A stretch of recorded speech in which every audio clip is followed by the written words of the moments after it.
Hello, everyone. Oh.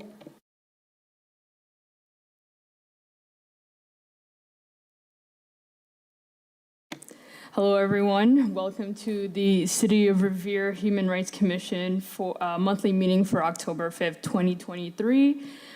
We are currently in the City Hall Council chambers, and we are also providing this viewing through Zoom.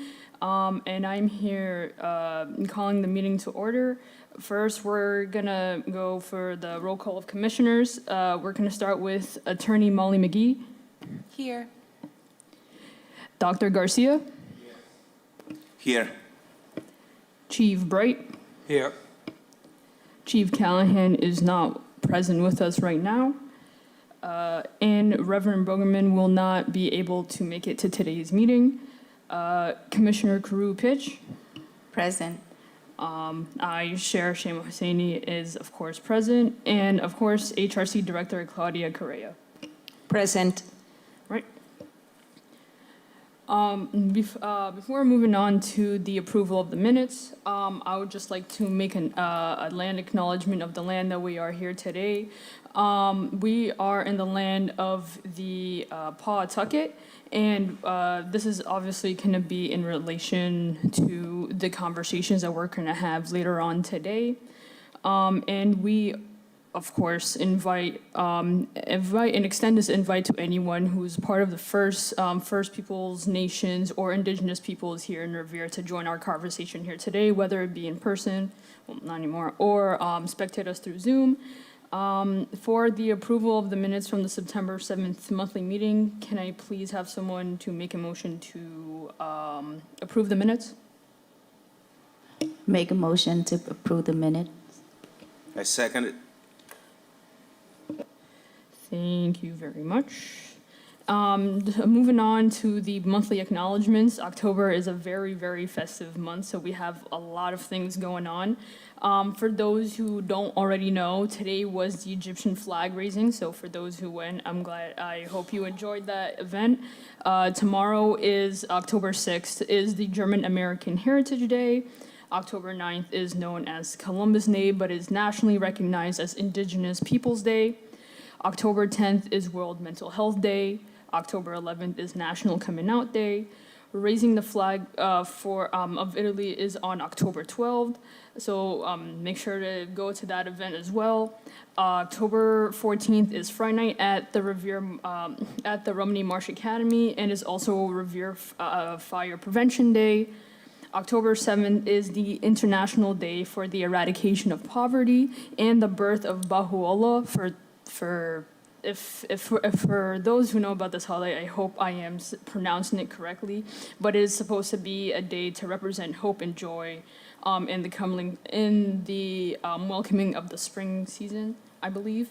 October 20th is the birth of Bab in Shiraz, which is an important figure in Bahu faith.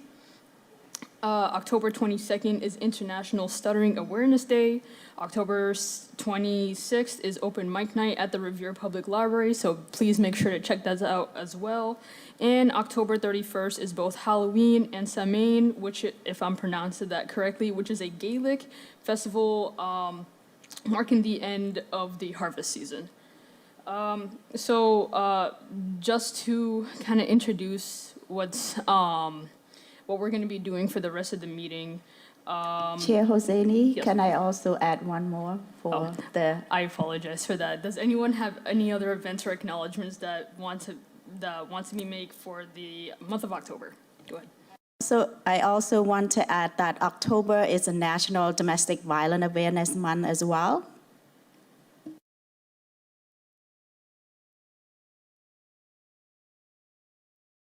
Thank you very much for that, Karu. Thank and you. Additionally, the Hispanic Heritage Month is still going on until October 15th, which marks the end of it, and it started back in September. Does anyone else have any other meetings that are that want to be mentioned for the month of October before we move on? All right, awesome.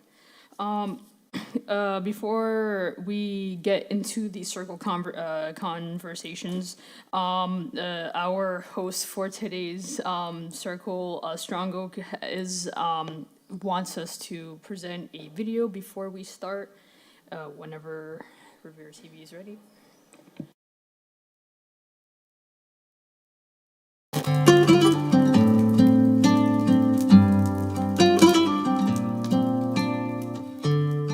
I really like to think that it was a really idyllic setting for my ancestors to be in.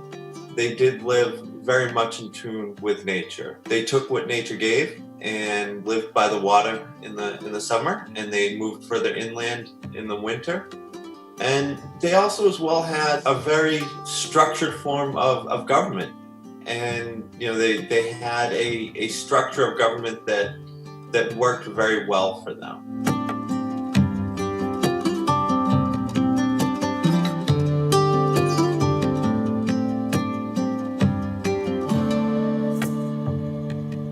There were a lot of negative experiences with Europeans prior to the arrival of the Mayflower in 1620. So there would have been a lot of skepticism when they saw the Mayflower on the horizon, especially because it would have been the Nauset's that were watching that Mayflower as it docked in Provincetown Harbor. And so for them, they would have been watching it very carefully to wonder if they were there to capture more of their young men to take them as slaves, or were they there in good faith to trade?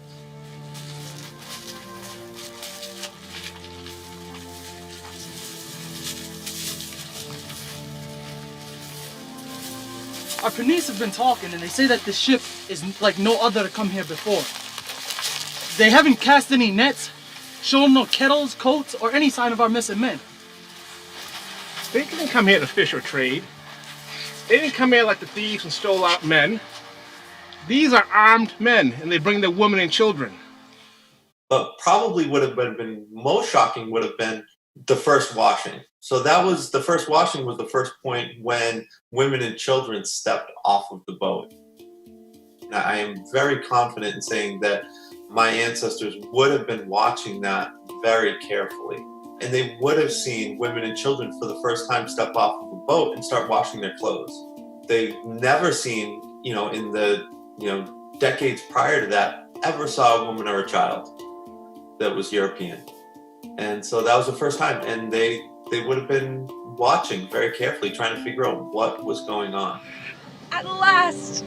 My feet are on solid ground, but I can still feel myself rolling, as was the steady motion of the ship these last 2 months. I just give thanks to our Lord God that we are no longer aboard that ship. And I think that's probably why there was a gap between that first washing and what was later dubbed First Encounter, where they decided that it was time to drive them off the shores.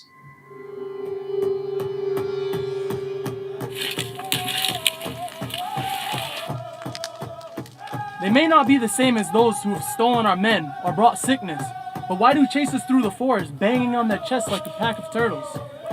Should we fear them or laugh at them? There is no sign of our men amongst them, and there is no sign they'll make good neighbors. I say we drive them out. I've observed enough. They're camped at Palmet. Gather the rest of the men with the bows and arrows. Tonight we will do ceremony and strike at sunrise.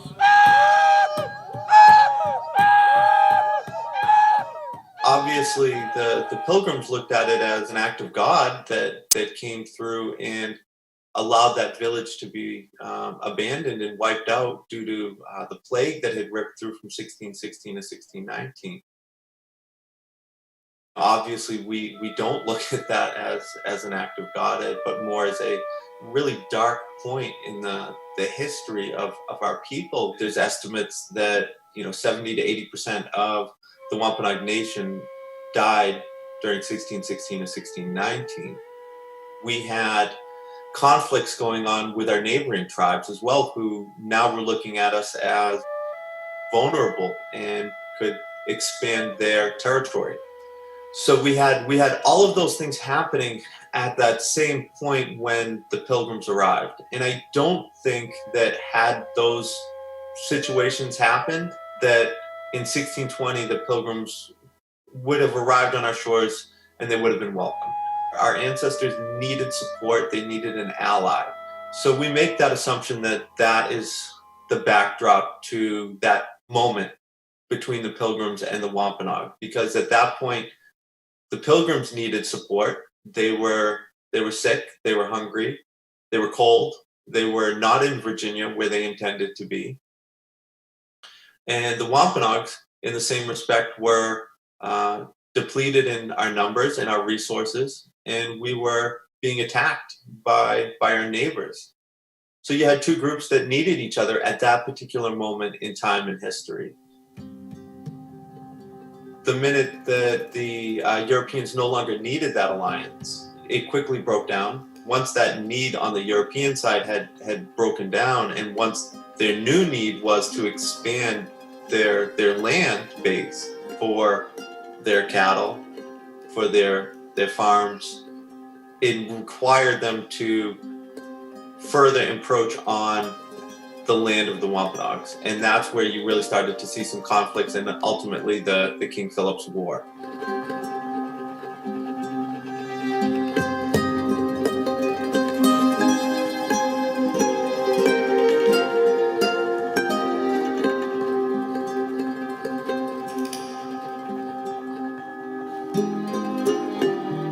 We wanted to get a feel for how open they were going to be to telling the story as accurately as we understand it. And what came out of that was agreeing that yes, this story should be told from the perspective of Native Americans without censorship.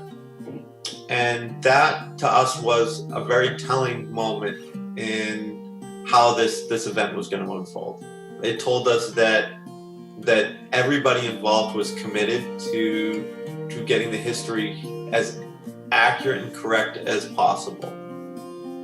We have to recognize that there are diverse groups and populations within our world that need to be protected. And certainly over the past couple of months now, we've seen a heightened awareness in the world to the needs of some of our minority populations and how they're viewed.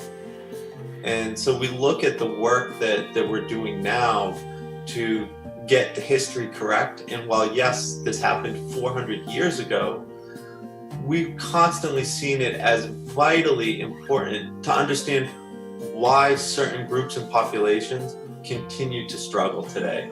And so if we can tell our history accurately, I think then people can become a little bit more compassionate.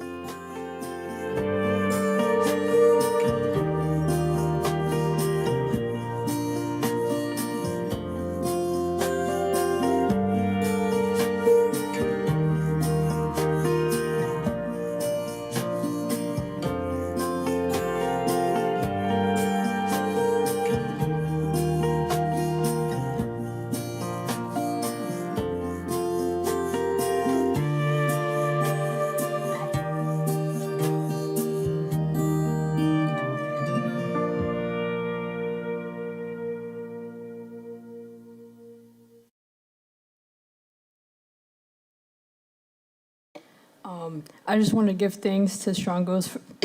Sorry, I just want to give thanks to Strongos for providing this video. It does give us a level of introduction, especially when it comes to the conversations that we're going to be having later today. So hopefully everyone here who is involved in this conversation keep in mind about a lot of the things that we potentially have learned from the video. Now we're going to take a small intermission just so we could get prepared and get everyone settled before we have conversations, and then we will be back momentarily. Thank you.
Hello. Okay, awesome. Hello, everyone. Welcome to our circle conversations surrounding Indigenous Peoples Day and Columbus Day. This is the first time doing a circle, so I hope everyone has an educational experience coming out of it, and some hopefully we learned something when we finish up with the meeting. I would like to pass the mic to a beloved friend, Strong Oak. Please introduce yourself and take the mic from here. Thank you. Thank you. We're so grateful, Uli Uni, for inviting us to be here today. We're really honored to be part of this community and actually to be part of this community and to have a conversation among us today about how to heal all of us and, so that we all feel really comfortable and in the cities in which we live and safe. And so one of the things I wanted to bring up right away, maybe I need to lift it up. Karu, could you lift up this is the two-row wampum unity pipe. Yeah, just so people could see it that are on Zoom. And be careful of the head because it's a little bit loose. But if you see, there are four different wooden pieces representing all the people of the world. Black, brown, red, and yellow. And with this pipe, and it's going to be kind of set ground rules for our circle today. Like, when you hold that pipe, that two-row wampum pipe, there's only 16 of them. And it's about recognizes differences in cultures and practices of different people that all live here. And in the initial time when the colonists and the indigenous people were first meeting each other for the first time, and they made a covenant with each other that they would agree to live in peace, that the indigenous represented the canoe, and the people that were colonists at the time represented, the boat. And they acknowledged that they had different cultures and that they would be respectful.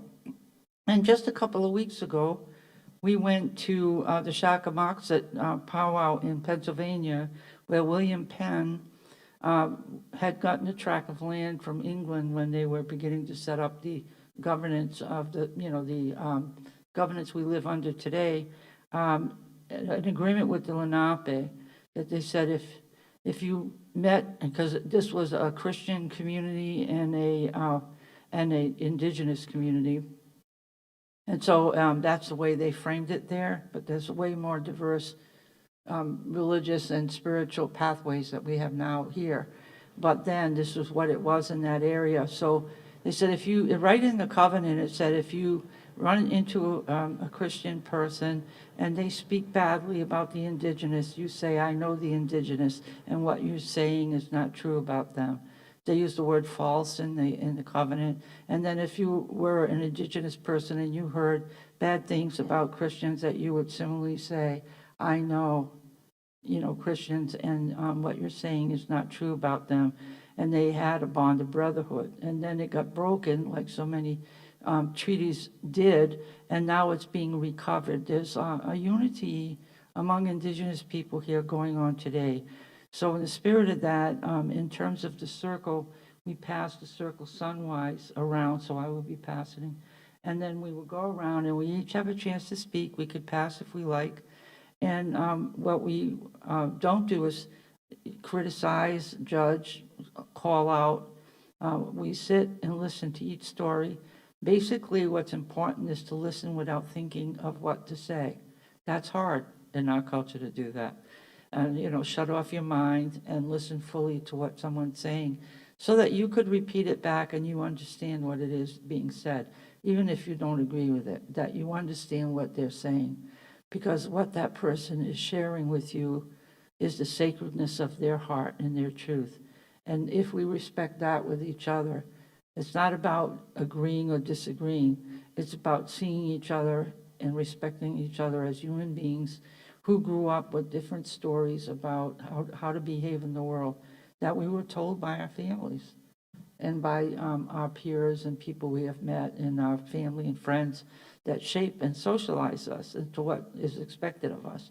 So we know that unfortunately, some of this is not going that smoothly. But there is a process when we sit in circle to remember what it would be like if we all could sit in circle and talk with each other without bringing an agenda to the table or to the circle. So we're going to do this today, and the whole thing about that peace pipe is you cannot be in a state of anger when you hold it. You have to agree that you have your best self here and that you intend for the best for everyone who is sitting in the circle. So I would ask, the people that are sitting in the circle, if you all could agree to be in a place of love and compassion with each other and sit in respect with each other without anger. And anger has its place, but when we're sitting in circle, we agree to put the anger aside. Actually, when you see Indigenous people at their gatherings, we cannot go in the circle if we have a beef with someone in the circle. We have to be able to put it aside, because the circle is a place that's it's a special place. And the circle itself does the magic. And what I love is it's so simple. You just, when you get the talking stick, you can pass, but you can't comment on what someone else said. If you comment or interrupt, is what more I should be saying. If you get it and you are moved by something you heard, you speak like it's a movement in your own heart, and you speak from that place.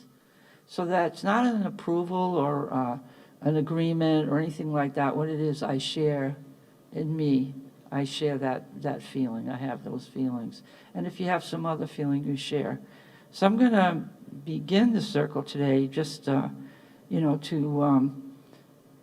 bring in all of our ancestors, all the people that we're actually living with here, right here on this ground where we are. There are a lot of ancestors here. And all of them are here because in our DNA, we have all our ancestors available to us. Science has shown that. So it used to be the mystics, but now oftentimes the mystics know stuff before the science proves it.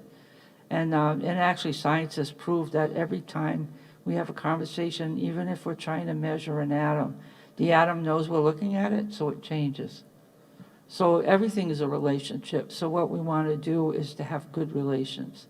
Here, right here in this city hall, where this place is a place to address anything that needs to be addressed. And right now, we're going to be talking about Indigenous Day. And we're going to talk about, the Italians that live here. We're going to talk about all the different people that live here, because I believe that this city is 50% people of color right now. So we're looking around on our circle. We're all here representing different communities. And yet we represent the whole of this place. And all of us, if we see any of us that are harmed in any way, it's up to us to speak about that. Otherwise, we actually contribute to their harm. Even in our silence, we would contribute to the harm. So think about, I'm going to kind of take you on a journey, if that's okay. But first, I'm going to just acknowledge again, the ground rules, and usually we do what we call a calling in of directions. If I have your permission, I would do that. So grandmothers, grandfathers, grandparents of the East, we send our thoughts out to you. We send our thoughts out in appreciation for the eagle that flies above the clouds. The eagle carries, it can see 360 degrees, and it carries the prayers directly to the source of all being, whatever any of us would refer to that source. That we, when we speak to each other, we are representing the best truth that we have. And it's like the source sees what you're saying. We could fool each other, but we don't fool the source. And our purpose here is actually to become the best that we can be and to bring our purpose into fruition. And that requires that we speak truth. And truth to ourselves most of all, because we can deceive ourselves too. And sometimes we don't know what to think, so we wait to see what someone else thinks. But it's important that our heart lead the way, so we send our thoughts out. That in some way, the eagle speaks through the heart and to the truth that you feel when you get a little quiver in your belly, you get a little goosebumps and something moves you. So we send our thoughts out to the grandmothers and grandfathers of the East, and also all the people who come from the East and where they bring their culture here. Grandmothers, grandfathers, grandparents of the South, we send our thoughts out here. This is the place where we acknowledge that we have a pretty good idea about right and wrong. We know like how we would wish all our children to be treated. And we wish for all of our children they have enough to eat and that they have housing and that they have good access to good information so that they could grow up to take and realize their dreams. So we send our thoughts that, you know, you let go of fear, and when you see that that's not happening here in Revere, that there are things we can do about it, especially through this chamber, through the Human Rights Commission, and through working with each other in community. Grandmothers, grandfathers, grandparents of the West, we send our thoughts out in acknowledgement that we just don't always know. We don't know the answers to everything, but together we can sort them out. And if we agree to try something and it doesn't work, we can then amend it, fix it, and start and try something else.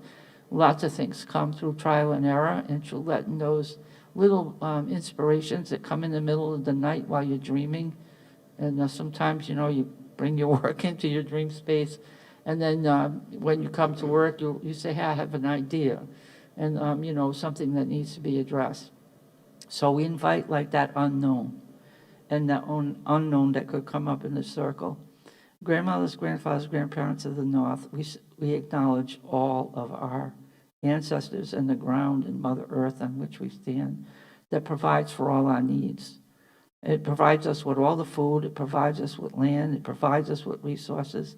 And we acknowledge that human beings have really made a mess of it a little bit and how we're using those resources, acknowledging the fact that now we have fires raging out of control and smoke going to all our communities, even here, even as far as Florida.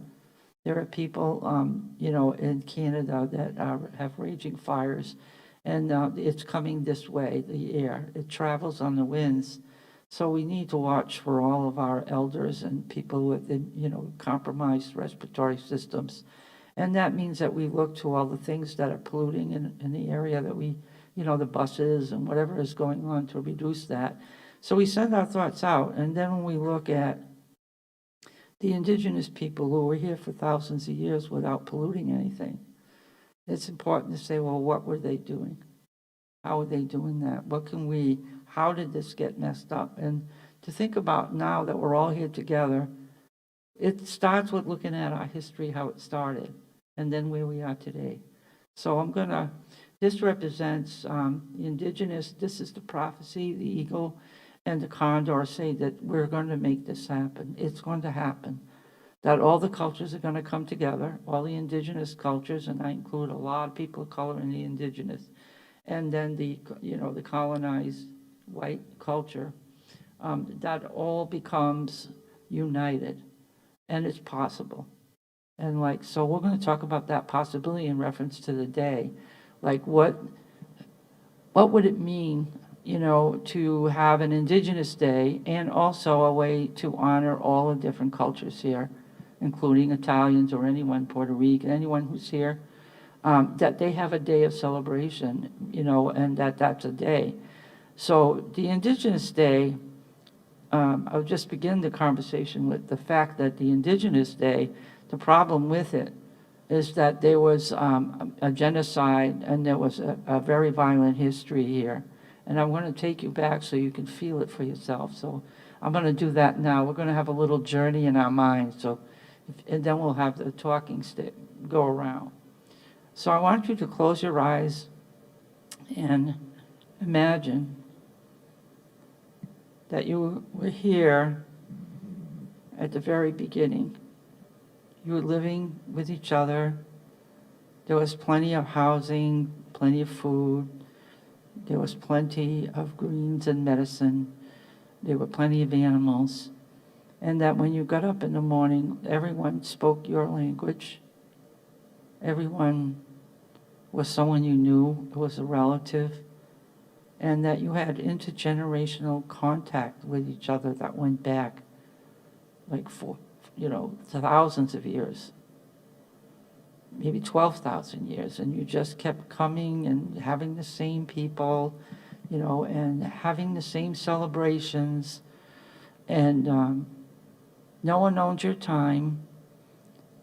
You got up in the morning and you were doing what needed to be done in the community, but you had time for lots of conversations like we're having now, or when we're around our tables, that we were around our fires. You were around your fires and you were concerned about crops and concerned about the seasons.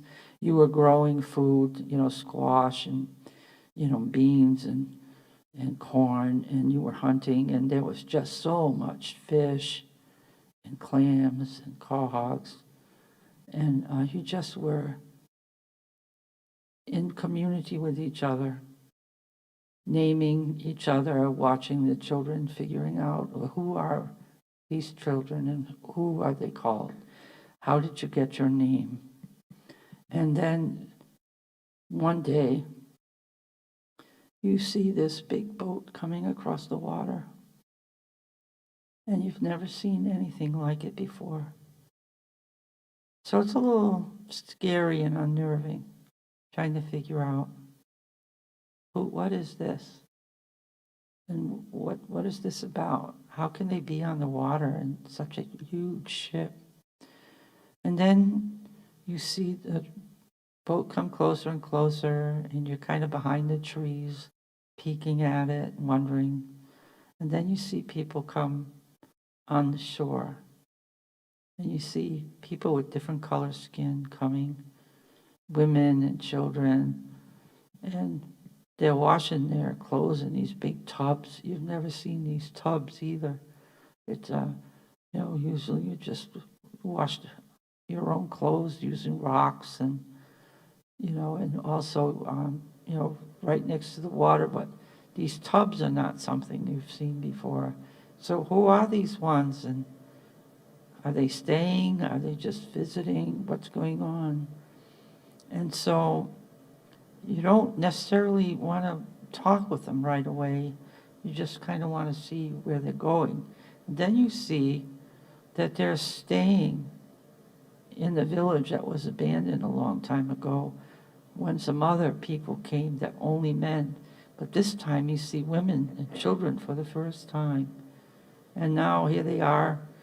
They're beginning to look confused. They don't know about the food in this area. They don't know.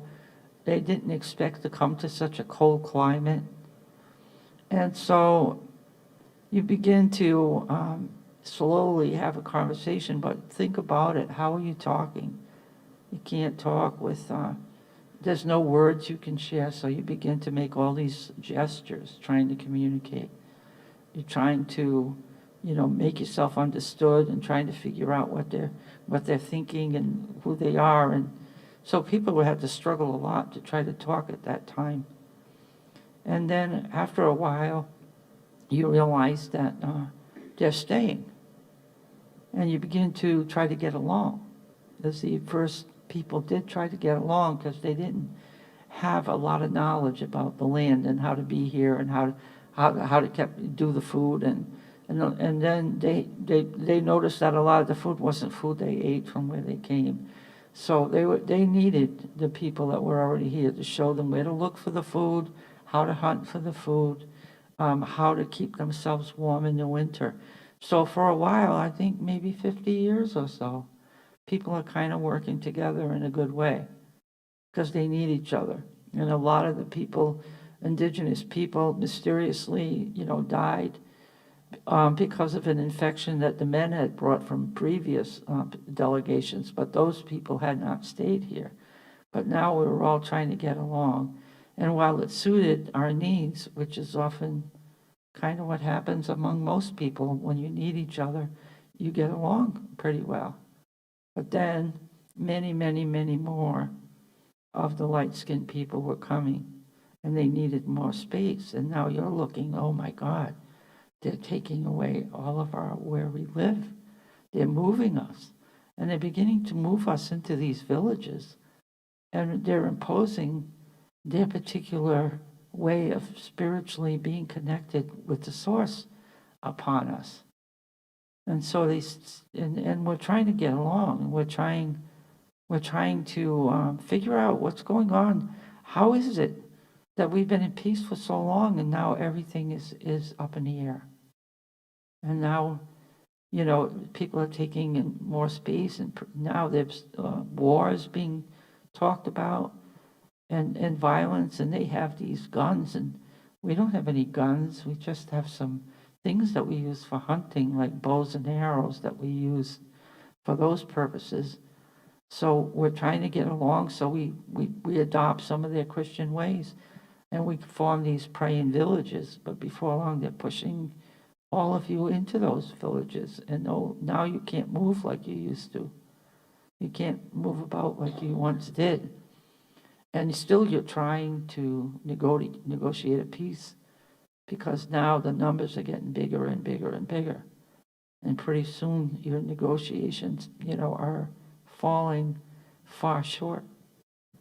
So think about, even losing some of your people and people being paid money, to take your scalp and bring it to City Hall and get some money. And then you beginning to wonder, is my source a real source? You begin to give away some of what you believe, and you begin to adopt what looks like the prevailing way, and you begin to think and question, am I okay? What I believe, is it okay? You can just imagine what that was like. And now here we are. As we're going through time, we realize that we've drawn up another kind of peace.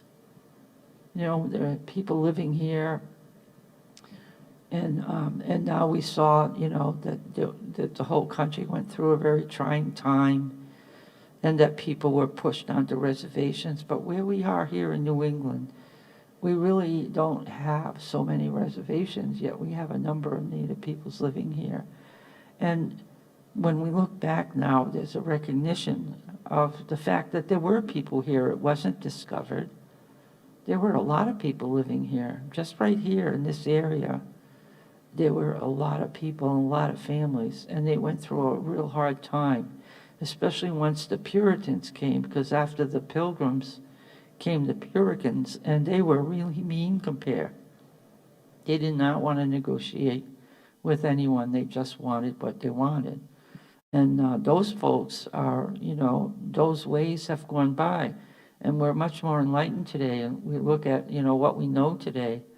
And yet, there was this celebration of this holiday that for every one of you was a negation of who you were, what you stood for, how you tended this land, how you lifted a hand in cooperation to support a people being able to live here. And somehow this man did a lot of things to hurt a lot of women and a lot of children. There were, a lot of violence that was done in the name of like manifest destiny or a superior people. But we know now that there are no real superior people. We're all just a people. And that at one time we all came from the same ancestor. That's pretty established. So if we all came from the same ancestor, why would we want to celebrate someone who didn't see it that way? Why would we want to celebrate someone who did great harm, who said that if you were not Christian, that you didn't have a right to be here? That if that you could in fact enslave and take from everyone everything they had and put people into slavery for perpetuity. These are known facts that we all can look into and see that was the premise upon which the settlers decided they could take everything, that they were indeed superior. So now we're living in this time, and we see that we still think there's some people in a small minority actually think that way still, but they're the minority. We here have an opportunity to find a way to celebrate everybody with equity. So we can have that conversation as to the importance of maybe acknowledging our history and acknowledging you know, that this is Indigenous Peoples' Day. And then also find a way to celebrate all the holidays in a good way, but to examine what it is that resists us from doing that. So I'm going to pass to you to begin that conversation about the importance of Indigenous Day. All right, thank you very much. From my perspective, the importance of Indigenous Peoples' Day is to acknowledge the people that have come before us, the first people who were here before any of the first immigrants. This is like starting from like the Pilgrims came, like they're the ones who took care of this land, and ultimately set up the foundations for our current society to be built. And the fact that people haven't been having that acknowledgement up until, you know, the 2020s, well, at least from the way I grew up, like Indigenous peoples was never, I mean, there were conversations in terms of like history when it came to like American history, but when it came to within my own community, it wasn't a conversation that I had. Only because like I came from a Moroccan community, so it's like these are things like we were already struggling with our own immigration, so it wasn't something that came up into conversation. But I'm glad that eventually, as a society, we came into thinking that this is conversations that we need to have within our society, because these are the people who, like I said before, had made the foundation for us to be sitting here and having those conversations. But yeah, but my goal for the meeting, my goal is to like learn more about the history and just understanding everyone else's perspective, because I can say that I am ignorant because I don't know much about this topic, which is why I'm here, because I want to learn from everyone else here, especially from you. So yeah, thank you. Thank you. Yes, so definitely, I'm in the same boat as you are. Definitely, when I first moved to this country, I was 15 years old.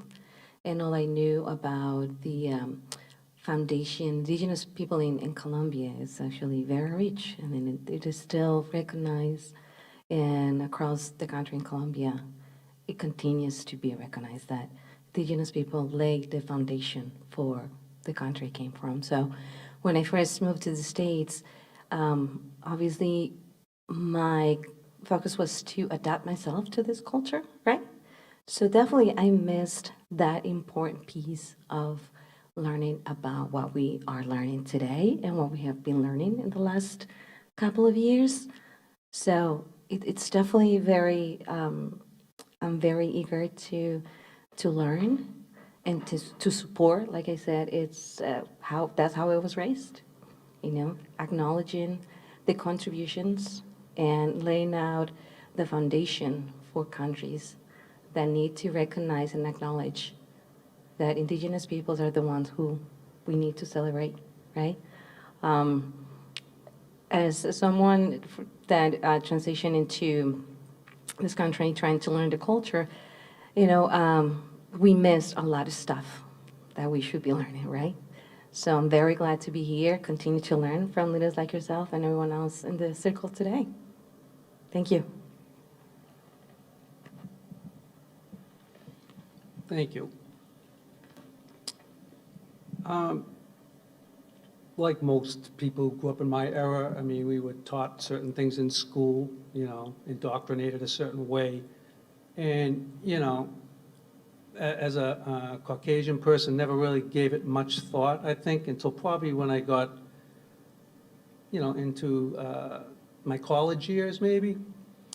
And, you know, never really gave too much thought about Christopher Columbus and the real, you know, history of what happened. But I think, especially in recent years, you know, these have been conversations that have been percolating. And then since we, you know, resurrected the HRC, it made me start thinking more, you know, reflecting within myself about my lack of knowledge on certain things and how I can improve as a person and contribute.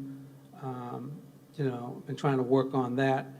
But I think it is great to have these conversations and to really speak the truth about it, you know? And I don't think it's going to be something that's going to be like a light switch change with people and their attitudes in the community and you know, throughout Massachusetts and America.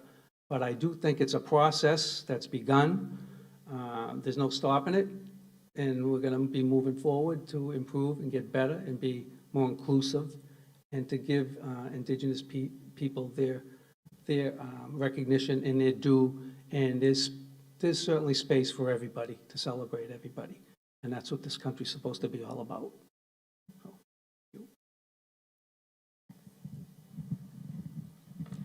Thank you.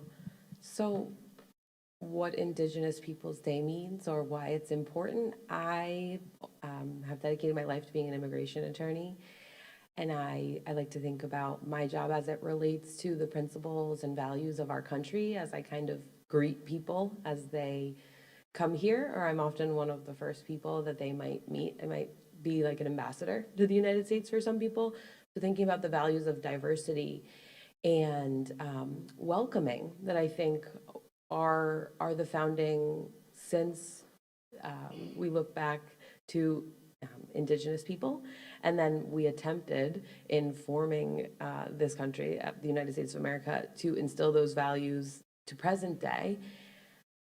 How that all relates to a day of celebration. I think for Indigenous Peoples Day, I want to see this celebrated as a holiday because specifically of how the Indigenous population has been so welcoming in present day to immigrants still. So the First Nations people are some of the loudest proponents for progressive immigration laws. And I find that to be, for lack of a better term, ironic and mind-blowing after everything that we know, that we to this day would still be talking about sharing space and making space for everyone. I want to be a part of that as somebody just myself, that I grew up in New England, Connecticut, and from a long line of people that identify as New Englanders or people from this area. Really understanding the history and what it means to be from this area and being welcoming and sharing with people that truly are from this area and really understanding what it means to be a First Nations person. I'm called to mention the First Nations people that are globally being displaced still to this day because of the atrocities that have gone on both in North America and throughout the world. So South America, Central America, those are a lot of my clients. The people that come here are First Nations people that are still suffering and still being persecuted.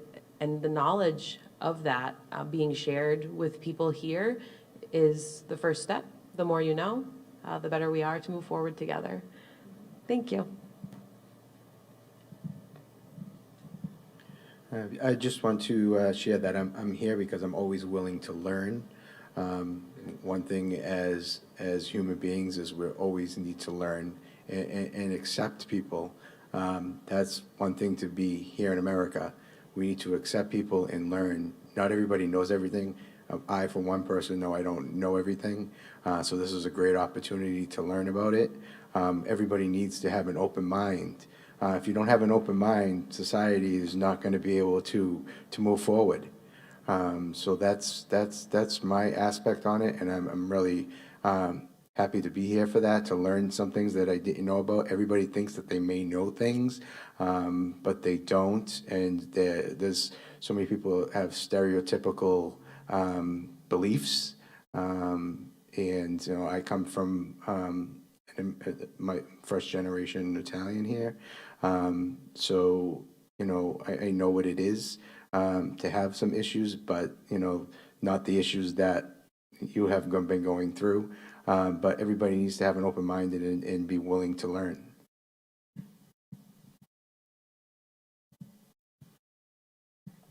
As I hear everyone say that they are really open to learning, I think about my own privilege with what I've learned from when I grew up in Mexico, Texas, and then of course in Revere High School. And I saw all those flags and I was like, wow. wow, I'm gonna learn way more about culture now that I'm in Revere, more than I did in Texas, more than I did in Mexico City. In Mexico, I can tell you that I didn't know much about history. That was my brother. He kept me up about everything, my own history, Mexico's history, Spain's history in part, because that's in my blood. And this makes me think, yeah, we can judge, we can't say much about what other people think is normal in their culture. And so because of what they've learned, what they had, throughout their life, I do have to say that it just saddens me that some people don't see the whole history in many topics, specifically for Indigenous Peoples Day, Columbus Day, as many people just know it. And it makes me sad in that part. It makes me, I was really mad, not mad anymore. I'm hopeful. But I was really frustrated because when I see this, is it a pipe, in the floor, and I keep staring at it, that, like you mentioned, Strung Oak, that represent many, like the whole world as a whole, all these tones, all the colors there are in the world.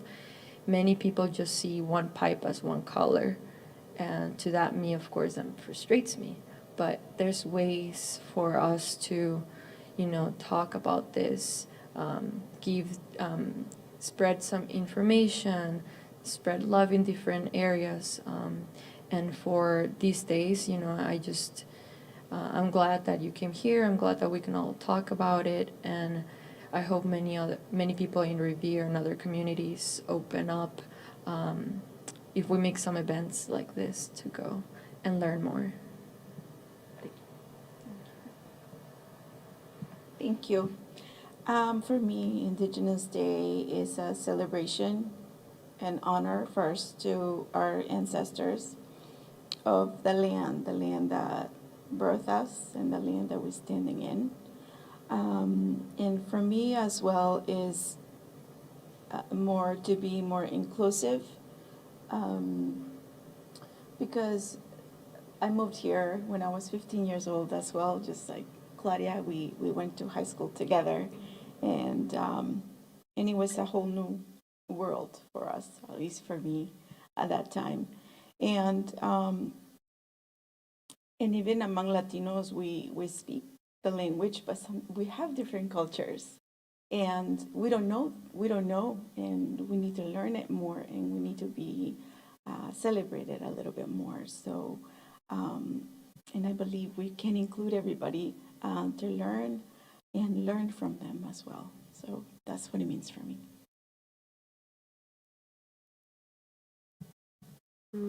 I also feel that Indigenous Day is important because I also, for one, know that I don't know much, but it also gives an opportunity for us to know more and learn more. And I do know that I also do want to learn more, because also for my mom's culture and everyone else's culture, it is also really good for us as young people to know and understand, because I know now in our society it's not really as shown or as introduced to a lot of us. And I also think that it's really important. So I think this is a really good thing.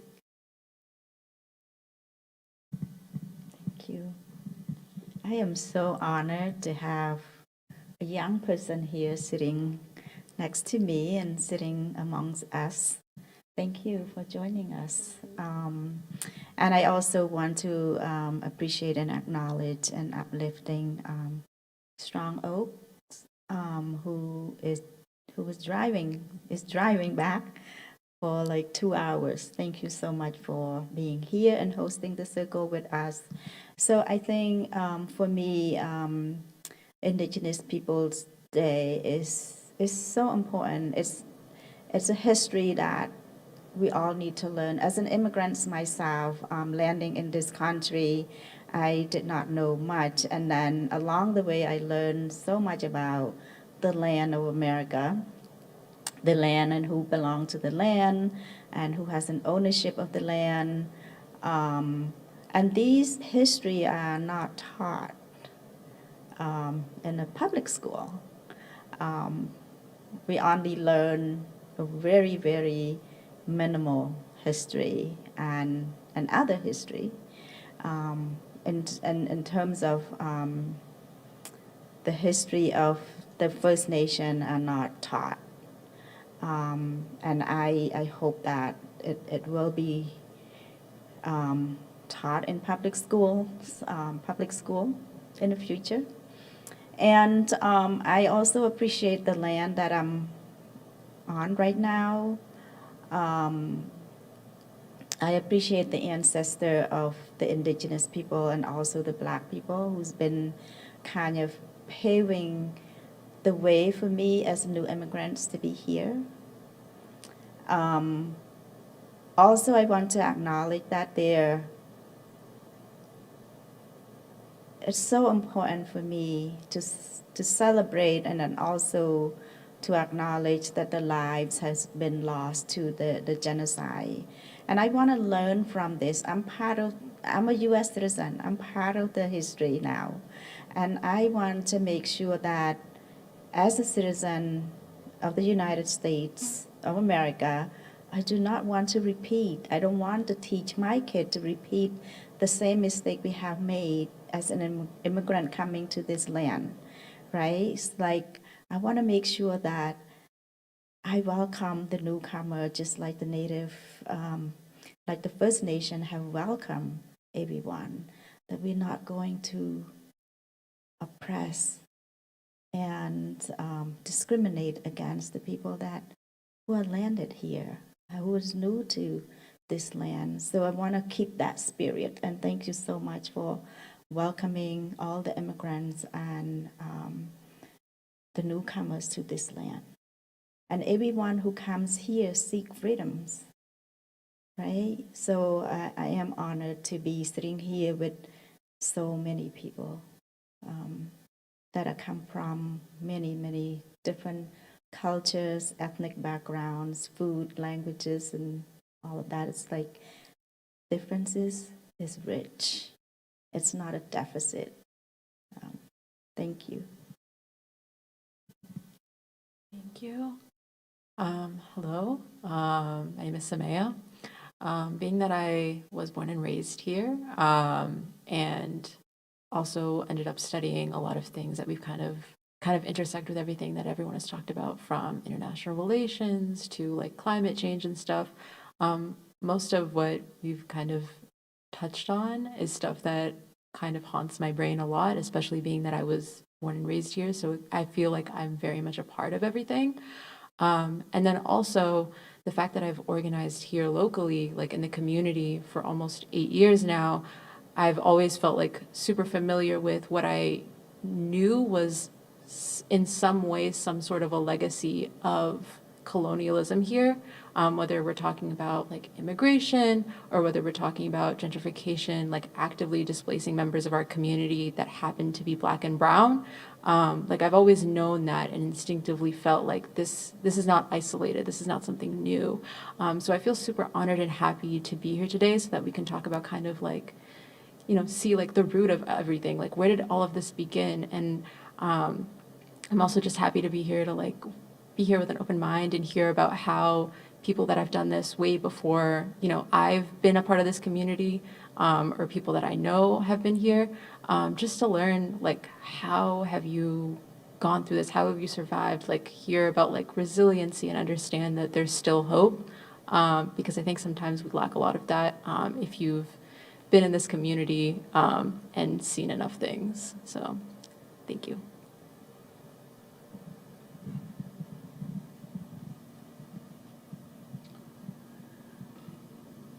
It's great.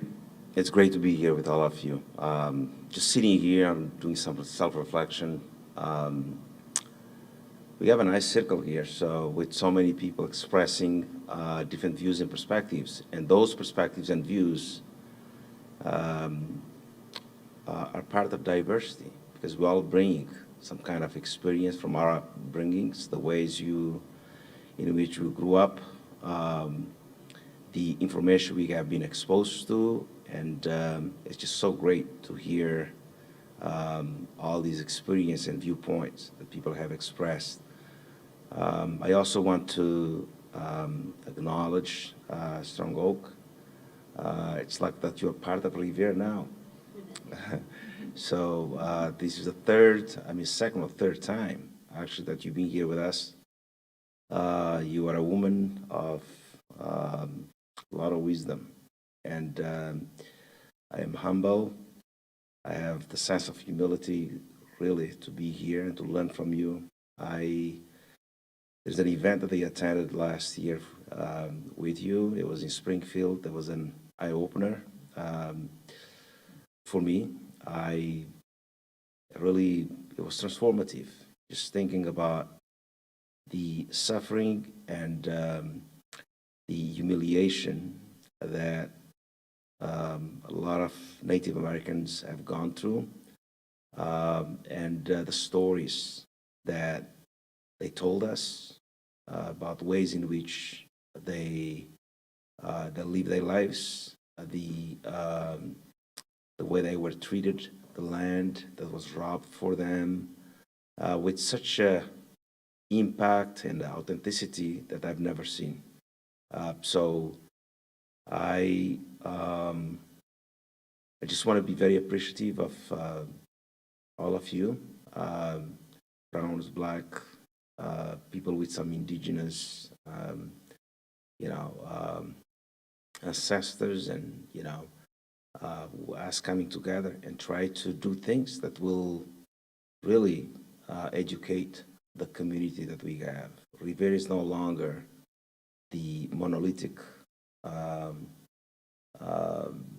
it's not the monolithic structure in terms of demographics. If you look at the statistics, it's becoming really, increasingly diverse, with the Hispanic Latinos taking the lead and other minorities as well following. So we have to find a way to understand each other, learn from each other, support each other, lean on each other.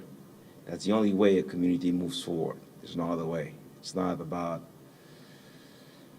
developing a culture of blame. We can certainly talk about different parts of history, but if we continue to blame each other, that will not take us anywhere. The goal here is to create some sense of reconciliation, understand the past, the harm that has been caused, how we can repair the harm and move forward. And I think the fact that we have the Human Rights Commission, we have people, we have invest time and people who are willing to join, and different initiatives that are taking place in our school systems in terms of decolonization of the curriculum, making sure that students are exposed to materials that are not biased, materials that really tell the story the way it was, I think is a great thing. I'm sure that the City Hall also is forging and trying to change its culture to welcome people. I think those are the things that we do, little by little.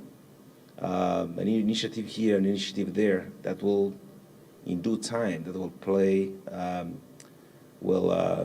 pay off, let's put it that way. So I'm grateful to be here. Thank you for sharing your perspectives. Let's continue to work together towards the same goal. The goal is to support our diverse community, understand each other, and but that starts with self-reflection. Yeah, really, the self-reflection part, it's like, when did you first get the idea that even Columbus was even Italian, or this was anything to do with Italians? It was really about land resources and taking land resources, and it was about using a philosophy to buttress that on, to say, oh, it's okay for you to do it. And that came from the government and a religious institution that wanted to have a Christian empire here. And if you think about it, you've heard recently that there's still a pull by some people who want to make this a completely Christian country, just like what happened when Columbus came. With Columbus, we don't even know if he's actually Italian. So, but I know that it was about him being Italian, about taking over the land. I don't think they talked about it like Italians. What they did was about taking the land. That's what they wanted. It's what everything, it still goes on. It's like a cookie cutter. But I was thinking while I was sitting here, if you go to Plymouth, which is not that far from here, you go there and you see the greatest gentrified place. And you see that, really, you could see the 1% all over Plymouth. It's like a tourist place. And when you look at the rock, it looks pretty puny. You know, when you look at it, it's like, wow, big deal, you know. Go a little further and go to Tidmarsh Sanctuary. Has some of you been there? Well, I invite you to go, because when you go to that land, there is so much there that you could go back in time literally, and you'll see that the land there looks real different. There are rocks there that are shaped like animals, unmistakably. And when you go on there, you could forget that you live in this time, in this era. You feel like, oh my God, this is what it was like when I took you on the journey at first. This land was so vast, it's healing for me just to go on it.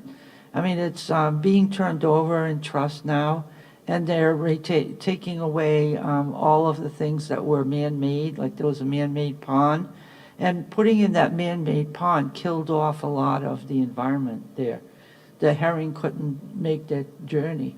But now that the pond's been taken out, things are coming back, and you can see the healing on the land just from making decisions. And I was thinking about, this is not, Indigenous Day is an acknowledgement of what happened. And for us, Columbus Day is a hurt so bad, because people who were beautiful people, loving people, were treated like we were not human. We were seen as savage. They discussed that, and even the governors that did this, not only to us, but to African Americans, declaring them 3/5 of a person. I mean, who does this? No one would do this today. But it's unthinkable, right? So I'm thinking, if it hurts people, and it's possible and likely that Columbus was not even Italian. He's probably Portuguese or something. He really isn't. And when you think about what it's like for Native people to go around and see a Columbus Avenue everywhere, Columbus highways everywhere, Columbus cities everywhere, and then like reminding you every day that you were a conquered people for no good reason, that they wanted your trees, because that's really what it amounted to. Where we live and where that May event happened was on the place of a massive massacre where 354 women and children and elders were killed in their teepees. And all around us, the towns are all named at the people who did this harm. Now, the thing is to not look at those people like they were like evil incarnate. They were believing in what they were doing, just like we can have beliefs that would harm someone and cost them their life. If what you believe costs somebody their life, it's time to re-examine it. I mean, pure and simple. But it's like Indigenous people, like what we have is a structure that works for making good decisions. Like even if you had a regular old meeting that did popcorn style, but you ran into a conflict, you could say, let's circle about that so we can get every voice heard. You would get so much buy-in into the work you did because everybody would feel like they had a say. And when you get people engaged that way, they're going to be volunteering, they're going to be wanting to be on committees, they're going to want to look at their whole neighborhood and work together on it. But that happens when you invite everyone to the table and not just as tokens, right? So to me, Indigenous Day was a day and that tells us that we had to grow. People had to grow. The people who came here, they came here in pain, and they repeated their pain. Because when they came here, they could have easily said, oh my God, I don't have to pay taxes. I can live where I want. These people will welcome me to their homes. I can be in their fires. Our children can play together. oh my God, I don't have to do that. But just like, Karu will tell you in the work with domestic violence, or even some countries we know, that you recreate the harm that you grew up with, because that's what you know. So we know more than this now. What we know is that some of the things we did are going on today. I mean, why would we venerate? If you do Indigenous Day, don't think of it so much as Indigenous Day. Think of it as a day when we recognize that everybody is equal. Everybody deserves respect. That a time, look at that as a time when we didn't know that, and we're honoring the people that got sacrificed over it. I mean, how is 97% genocide work for you? We're only 3% of us left. And yet we have a lot of wisdom people are looking for now because we have a way out of the mess. One, we know how to work with people who harm. We think that all harm is not, it's redeemable. We can redeem everything by deciding this doesn't work. And when we look at the consequences of the inequities that got established in the governance that they set up. Just the history to let you know, the people here in Boston, the guy that set off this big massacre in the area where I live, his name was Turner. He was a Baptist, lived here in Boston. He had terminal illness. And so they approached him and they said, well, they didn't let the Baptists practice. I'm telling you, a lot of people were discriminated against here, not just the indigenous people. So many people, everybody who came here as an immigrant went through a process of being treated like another. And so then they, when they took this man, they refused to let him have his people practice at the church and honor the Creator. So they said, if you go and you lead this charge against the people in Western Massachusetts, we'll let you have your church. So you got to think, here's this guy, he's terminally ill. One of the things he can do is establish his church before he dies. So he doesn't know the indigenous people, he has no relation. So he comes over, said, oh yeah, I'll do that. So he engaged in that process. And then he got killed in that process. So in a way, he was sacrificed to what he was trying to do. But so many of us just do what we're told, right? And we're told how to think. And that's what really education is, a place where you learn to question and hear everybody's story and revisit what you were told. Because we teach this hatred for each other through the things we tell our children. And I had a good example of that in one of our circle trainings. It was interesting because there was a group that were a lot of adoptions, cross-cultural adoptions, and there were a lot of hard feelings for those who were adopted as children of color out of their culture, and those who were, thinking they were doing good things, and we had real conversations. Well, there was a telling moment. Two of the people in the group who really had a hard time with each other, one who had been adopted and one who had done the adopting, and actually proclaimed they didn't like being white and had adopted children of color. You could imagine there was a lot of trouble around this, right? So what happened is they had a moment where each one remembered the first time that they met a child of color. They were playing with each other. Children will do that. They play with each other. They don't have all this ingrained hostility. So one of them said, my mother told me I can't play with this white person. And I'm like, why not? And then the mother imparts the racism, right? And then on the other side, same thing happened. The white little girl was playing with a black child and was told, you can't play with my child. So both of them had this big aha moment that they had been taught this. So it's like time to unteach this and just teach what the real history is here. Honor the people that were here that are almost all gone. Honor what you have now, and, oh, it did? Okay, it's back.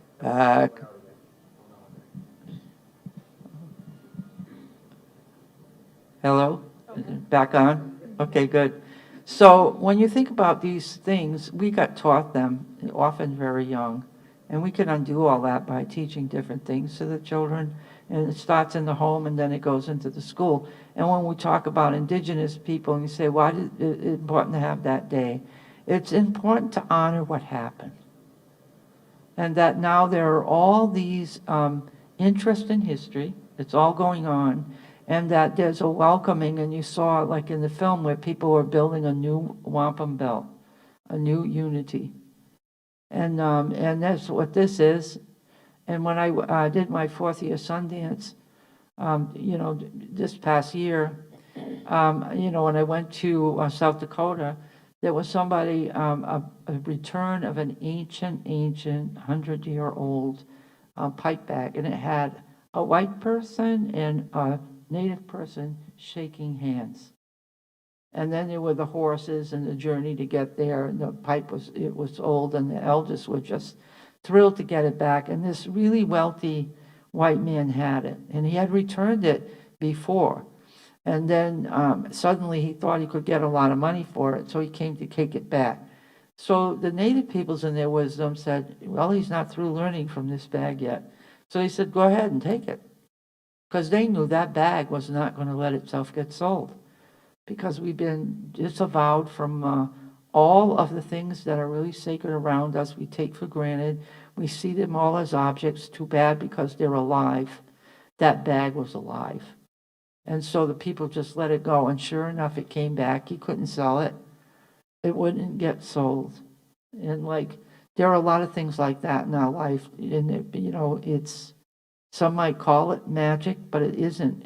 It's nature talking to you. Because everything on that bag was something from Mother Earth. And like Mother Earth talks to us all the time if we make time for it. So I really am serious about going to visit that Tidmarsh place, because you'll go back in time and you'll say, oh my God, this is what it looked like. This is no roads, right? No roads. The land is so vast, you don't even know you're anymore in a city place. You forget the city.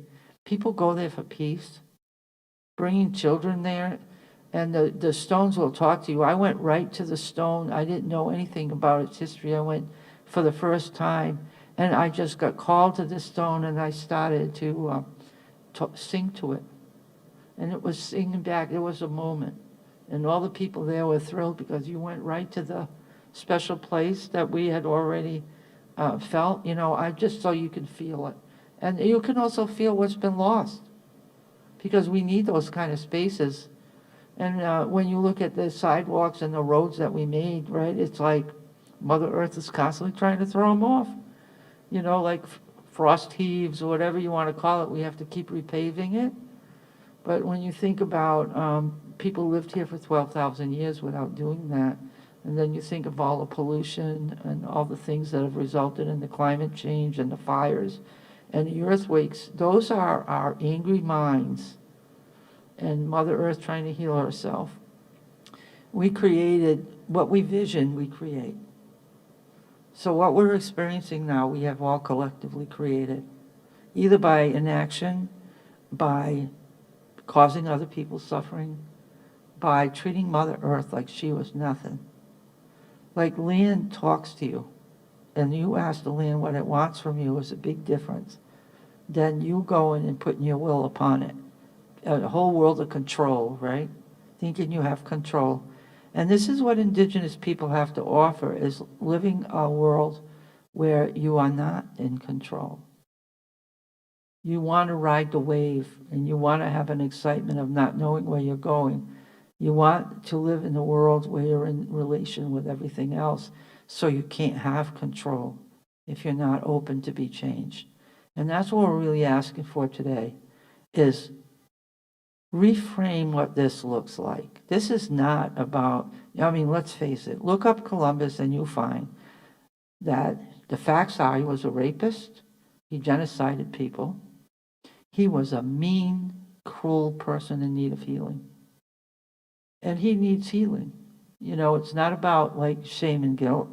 In the two-row wampum in Daganowida, they actually took people who harmed and spent a lot of time healing them, so they began to be great proponents of peace.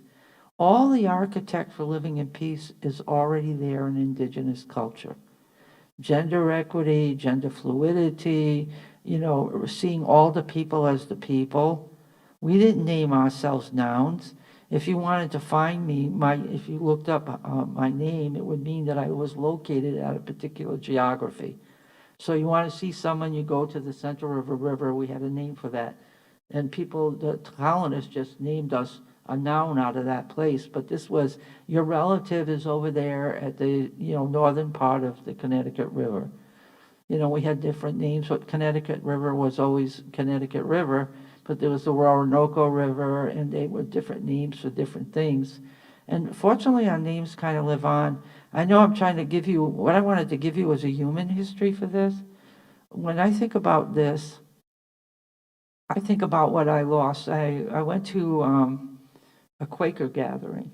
I hope this is okay to share. And I didn't know why I was drawn to it, and because I'm not a Quaker, but I do quake. When I'm sitting in silence, my body begins to vibrate when the spirits come in for me. And that's what the Quakers call themselves. But they're about the truth. They're supposed to be about the truth and searching for the truth and the willingness to die for it, right? But their worships are in silence. So you sit in this silence. And pretty soon there's an energy that builds up. And what happens is there's a knitting kind of thread that works through the silence. So you realize that we're all talking to each other even when we're not talking, that we're talking energetically to each other. And then it hit me. I had gone a number of times. I experienced this quaking. And I was really amazed at the kind of things that would come up that was synchronistic from people in silence. Like if we were sitting in silence for an hour, it would be profound. And so what happened there is at the end of it, I said, I feel something when I come here that I don't get to feel anywhere else. I said, I feel like what it was like before the colonists came, when we were able to talk like this and be with each other in these ways. I said, when I'm here, what I feel is that all of our thoughts and energies all merge. And for a minute, I feel like I'm with in ancient times when we had this all day long, all the time. When we were in concert with the animals, we could also share like that. And we lost that because of objectification, classification, cash cropping, in all of those things.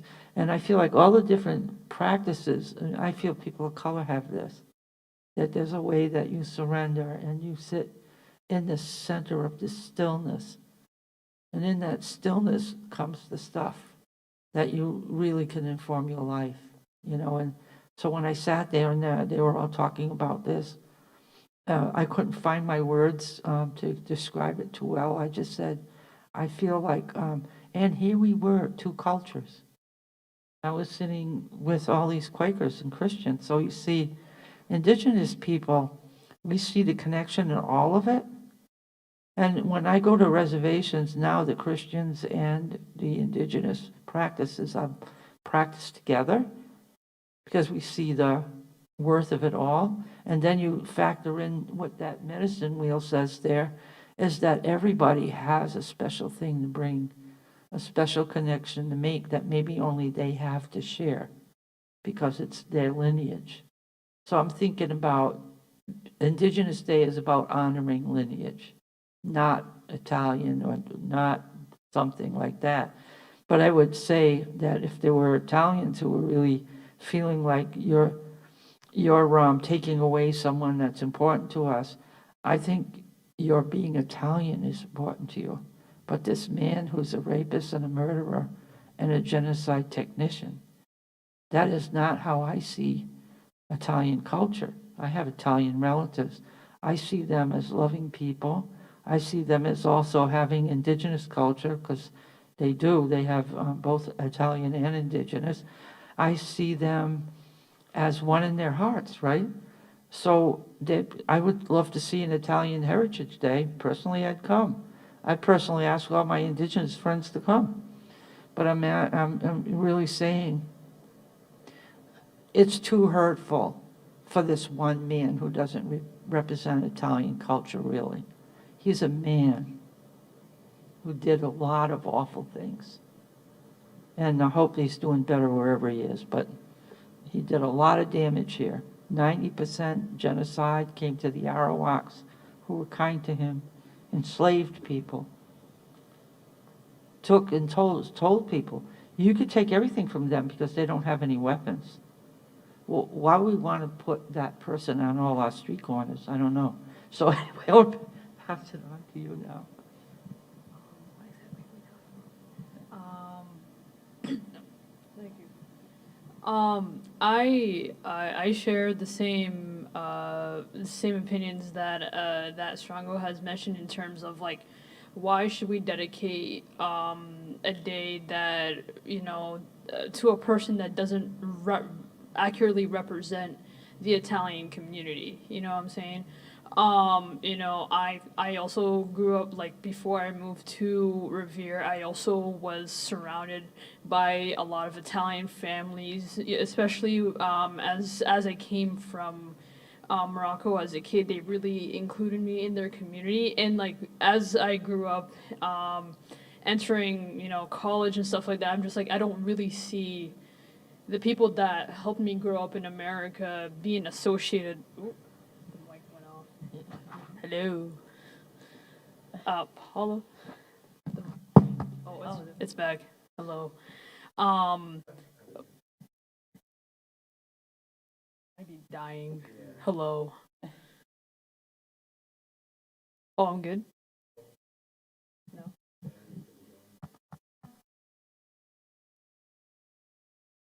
Just get. Okay. I'm just not gonna use the mic. Hello. I don't like to associate the people that helped me really get accustomed to American culture with this individual that ultimately represents. Sorry, it's still working for TV. I know it's not working for the room anymore, but it's the only thing that's connected. Oh, I see. Okay, but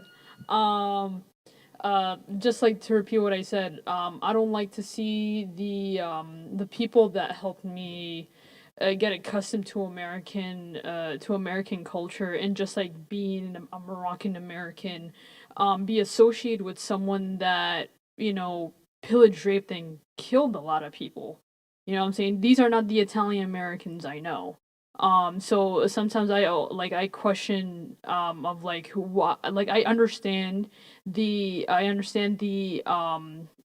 historical importance when it comes to the people who are celebrating that day, but it's just understanding the association with who that day was named after is something very important. Like I wouldn't, if there was a Moroccan, if there was a Moroccan day that was named after like a French dictator, then I'm just like, that doesn't make sense, because I don't want to be associated with someone who or like someone who is of Moroccan heritage, who took over a bunch of people, and then I call that the day that I separate my own heritage. I don't want to be associated with that person in the first place, because that's not where my values are. But as we go along with this conversation, I'd like to hear from what other people are saying, especially people who are from Italian heritage. Like, how do they feel about Christopher Columbus and why they think they should keep the name for that day? So, thank you very much. Hard to follow that one, but when you actually were talking about streets named after Columbus, right? Think about it, Colombia, right? So we're talking about an entire country, right? Not even a street, not even a state. We're talking about an entire country. So I'm sure that tells you a lot about, how I was raised, right? Going back to what you said, I don't want to associate a lot of the folks that came me, the welcoming more than 20 years ago. When you talked about East Boston High School, the first people that come to mind were my Italian teachers, Mr. Pericolo, Mr. Gallo, Mr. Fazzaroli, all Italians. And I cannot associate them to someone who committed all these horrible things.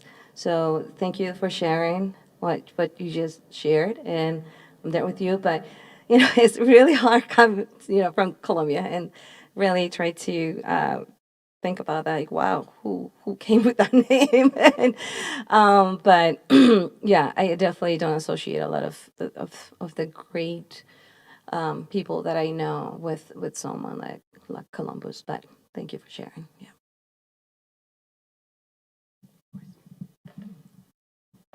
I think it's been enlightening to me hearing everyone's opinions on Indigenous Day, and thank you, Strong Oak, for driving here and really helping us work our way through the circle. I think this is my third circle. I had one with Carew a few years ago, and I know we did one probably last year or so. But I think this, again, is a process. It's going to take time. People grew up with these ideas and indoctrinated a certain way their entire lives. And I think as the younger generations come up, you know, they're learning, you know, the real story. You know, they're learning the truth. And I think, you know, when you start shining light on the truth, it works as a good disinfectant. And I think we'll be working towards a better place. So I like to be optimistic about it. You know, we got to be a little bit patient. It's not going to happen as quickly as we like, but I feel like that we are making progress, and it's, you know, even if it's just a little bit at a time. So, thank you. Thank you again, Strong Oak, and thank you for naming the Connecticut River. I mentioned that I'm from there, and learning about the history of nature and the ideas that the First Nations people have the answers to the ailments of today, I think is a really big trend with, I grew up in the 90s. There was a movement towards organic food. It's definitely been nowadays. We're moving towards healthier lunches with our children. We all want to have less processed food, less chemicals. We all acknowledge the benefits of getting outdoors, putting our feet on the bare ground, seeing beauty in nature, slowing down, moving away from a corporate capitalist lifestyle. That's something that we as a society now have acknowledged, especially since COVID. We are doing all of these things without naming that they are Indigenous First Nations practices. And I'd like to see that Indigenous Peoples Day return us to acknowledging that Indigenous people have the answers, they've had the answers, and our society is making this shift towards a blend, which is what we've all ever really asked for, was that we could live in harmony and benefit from everybody's ideas to live in the best society that we can. I just wanted to thank you also for what you brought to us, and I'll answer your question as I think I'm the only Italian American person here. I don't think there's much pushback that changing the name from Columbus Day, and I'd be in favor of changing it to Italian Heritage Day. I think what it is a lot of the Italians feel that that day has always been, regardless of the name, has always been for the Italians, that day is no longer going to be just for the Italians. And I don't think there would be so much pushback in negative ways if we still had that day as Italian Heritage Day, not calling it the name that it is now. I'm speaking for myself. I can't speak for everyone else when I say that, but that's how I feel on it. And I think it would be much better if we did, you know, change it, and we might get more responses from people if we change it to Italian Heritage Day. And on the private note, it is my dad's birthday, so we could maybe change it to Rafael DeChico Day because he was born on October 12th. And we've always celebrated, that's how we know it as the day. And I can tell people that know my dad, he is a saint. But that's where I think there's a lot of pushback. I don't think there's a pushback because it is being celebrated as Indigenous Day. I just think a lot of Italians feeling that they're being replaced. Their day that's been for how many years has been their day. So that's my feelings on that. So hopefully that may help diversify everyone and bring everyone together.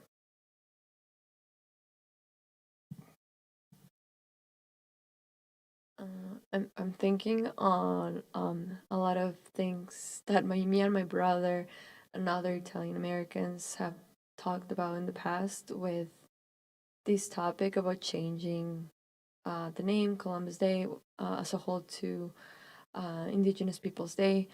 One thing I have to bring up is of what history has that me and my brother have, by the way, in our minds of what we've read about, is that the Italian American community, just like Mexican community, many other communities were persecuted. They were a minority before, and by many people in the U.S., by the I don't know the I guess the other American community. So one of the big reasons why the Italian American community embraced a lot Columbus as like a big person to put a holiday on, apart from the big significance of the whole thing, was that they think was Italian, and they were persecuted, so they really were like trying to have this day, to say, hey, no, we are not a minority. We have someone, a big person, that did this, and we're bigger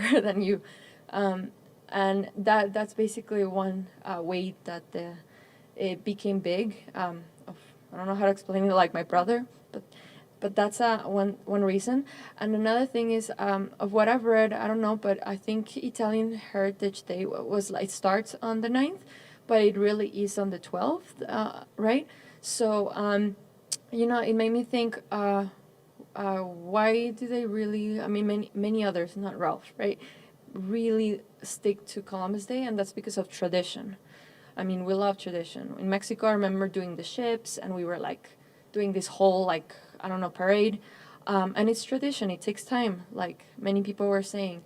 But yes, I really want for the future many other people to see the whole history, but at the same time, of course, like see why many people still celebrate this, and just hopefully many other people, other Italian American in Revere and many other parts, are open to hearing. Thank you, Stranok, for emphasizing the violent men that has been celebrated for so many years. Again, I grew up in East Boston, and I used to work for a company, and we were a part of the celebrating of that day. We were having a big parade where all countries will come together and walk across the city. It was an exciting moment for a lot of families. At that time, I didn't know the other side of the story, the painful side of the story. So when I left that company, I moved. I was hired by Harbor Cove, and then that's when I learned the other side of the story. And it broke my heart because I knew it for celebrating the differences of others. At least it felt that way at that moment. But it definitely is important to share that other side of the story, because we don't talk about it as much. And we need to talk about it, and we need to educate. And I feel sometimes people get to choose what they prefer, but it's good for people to know both sides of the story. And that's what I have to say. Thank you. In school, we were always taught one story, which was how Columbus found. But then that's how it was like taught in school. But then being taught and then recognizing that that wasn't the story, and you find the other part, I agree with my mom that it is also heartbreaking and is also very like appalling to realize that this is what we were being taught in school and it's not the truth. So I feel that, like I said, that in our generation is not taught enough. So I hope that many generations coming up, especially younger generations, get taught the truth about the story, because it is something that needs to be heard.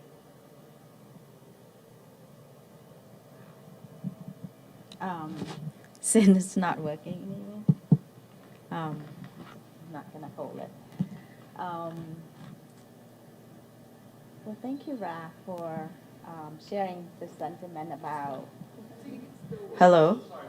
Oh, it's still working? Oh, okay. I got it. For sharing the sentiment about the celebrations. I also strongly believe that if we continue utilizing that day to celebrate, it's like I'm all for celebrating the Italian Heritage Day, but not using that day because it's feeding the purpose, right? And then how do we acknowledge and celebrating Italian Heritage Day in that month rather than that day? Because we're talking about, we're learning from our lessons, right? And how do we move forward in a way that we acknowledge the pain, but also moving forward and celebrating the people, Indigenous People Day. I know that there's still pain that for the First Nation who welcoming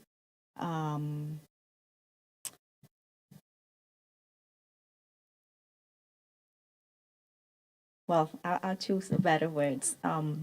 Welcoming the newcomer, that they are still mourning the loss of so many Native Americans to the genocide for how many 100 years, right? Could they feel responsible and guilt of welcoming, right? Because what could have happened, a lot of things could have happened. So I just want to make sure that we acknowledge this day, that is this important day for Indigenous folk who are residing on this land and is still struggling, right? There's still a system that put in place that are discriminatory against a lot of the people here. We're talking about LGBTQIA community. We're talking about people with disability. We're talking about BIPOC community. A lot of the thing, when we're talking about discrimination, it's not just only races, right? It's including everything that we all need to kind of peel it piece by piece and looking at who's gaining from this dividing people, right? Who's gaining? If we're talking about we have enough resources for everyone. It's such an abundance in this country that we can share. We don't have to take, as an individual, take all of those resources and keep it to ourselves.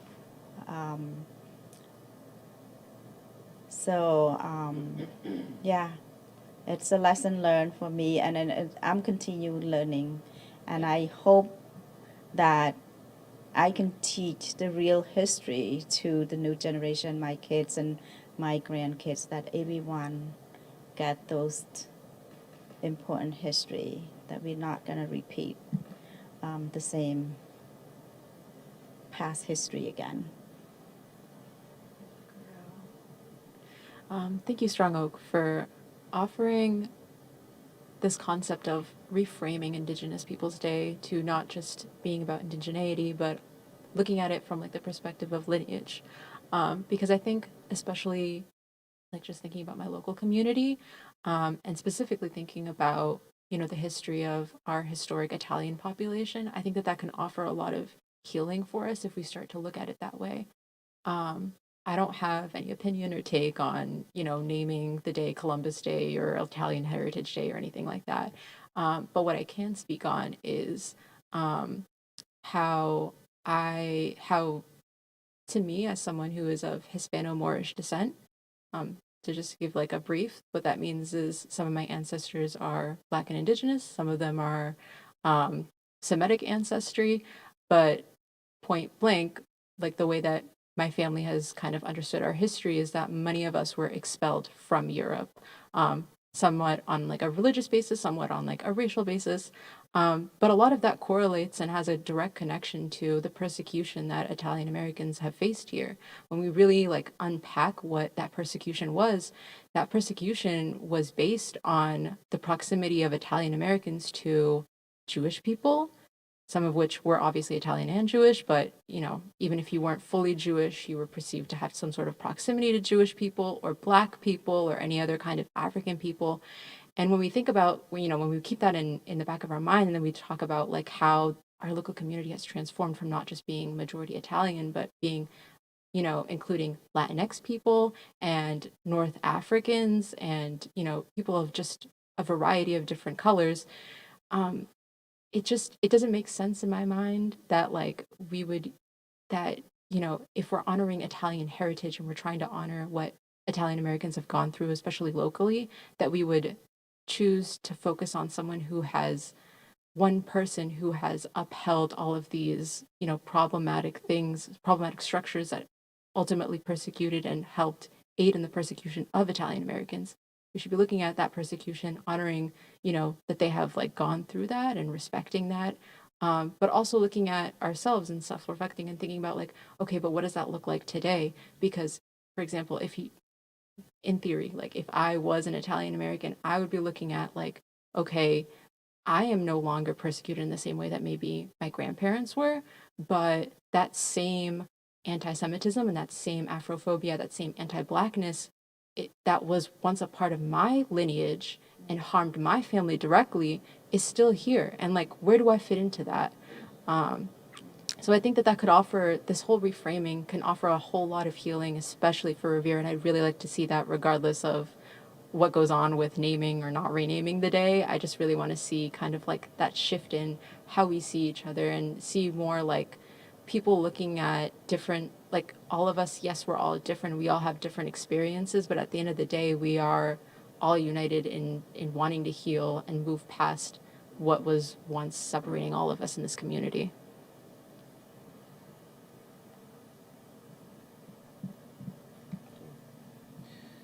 I'll put it here because I don't, you know, the battery's not there. I have a loud voice anyway, so I still need to use it? Yeah. Okay. All right, that's a pain. All right, so I was born and raised in a country that was colonized by Portugal for over 500 years. So, same history. We were taught about how great Portugal is, how great the great rivers they have, the great riders they have, the railroads, their culture. Nothing was taught about Cape Verde, or nothing was taught about Africa. It's all about glorification, putting the colonies or the colonial power up there. So I can relate perfectly to what the Native Americans have gone through and the indigenous people went through.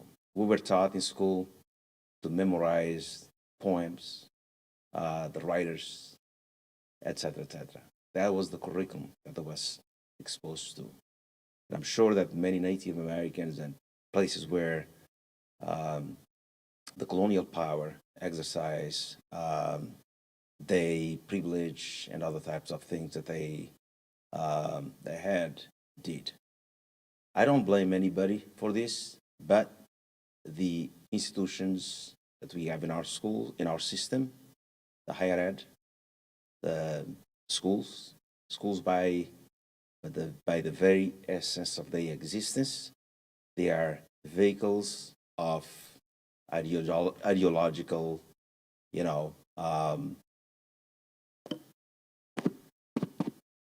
work and political work.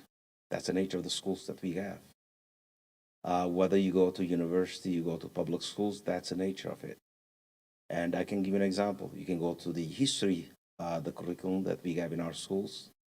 You will see a lot of emphasis on slavery, maybe probably from 2, 3, 4 decades from until now. Things are changing a little bit with some people like ourselves trying to critique, trying to unpack the history, and trying not to teach our kids. That's one size fits all. But it's still there. It's the way we were taught. The church also participated in this process, big time. I can give you an example. In Africa, when priests arrive in Africa, they had a cross in their hands and they have the whip behind it. It was either you get Christianized or else, or they had also the sword in their hands. We all saw that. We all were exposed to it, and so on and so forth. So that's pure history.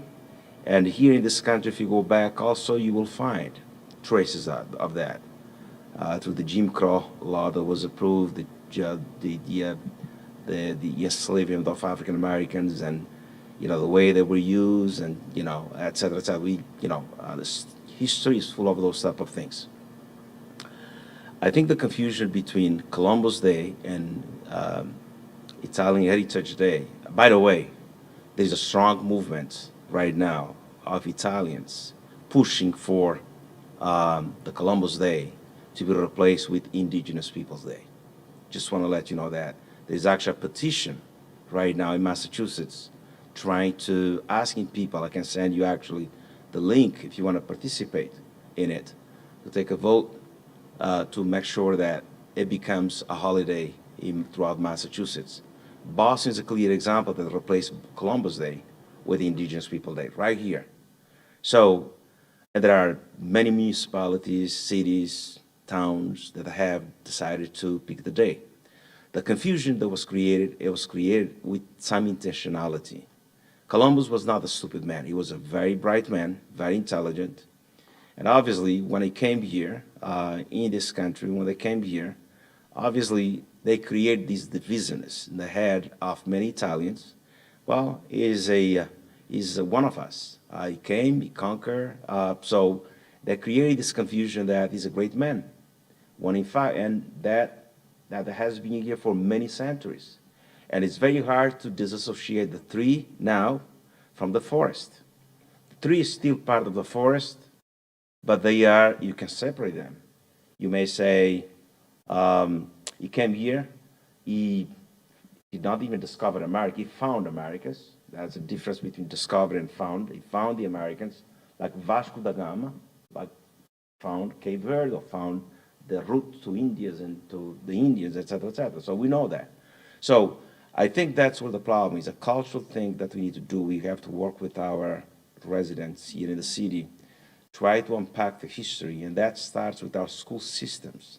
Try to decolonize our curriculum to make sure that people really understand, the difference between honoring Columbus and honoring the Italians. Because we know that the Italians also suffered a lot of discrimination in this country. We know that.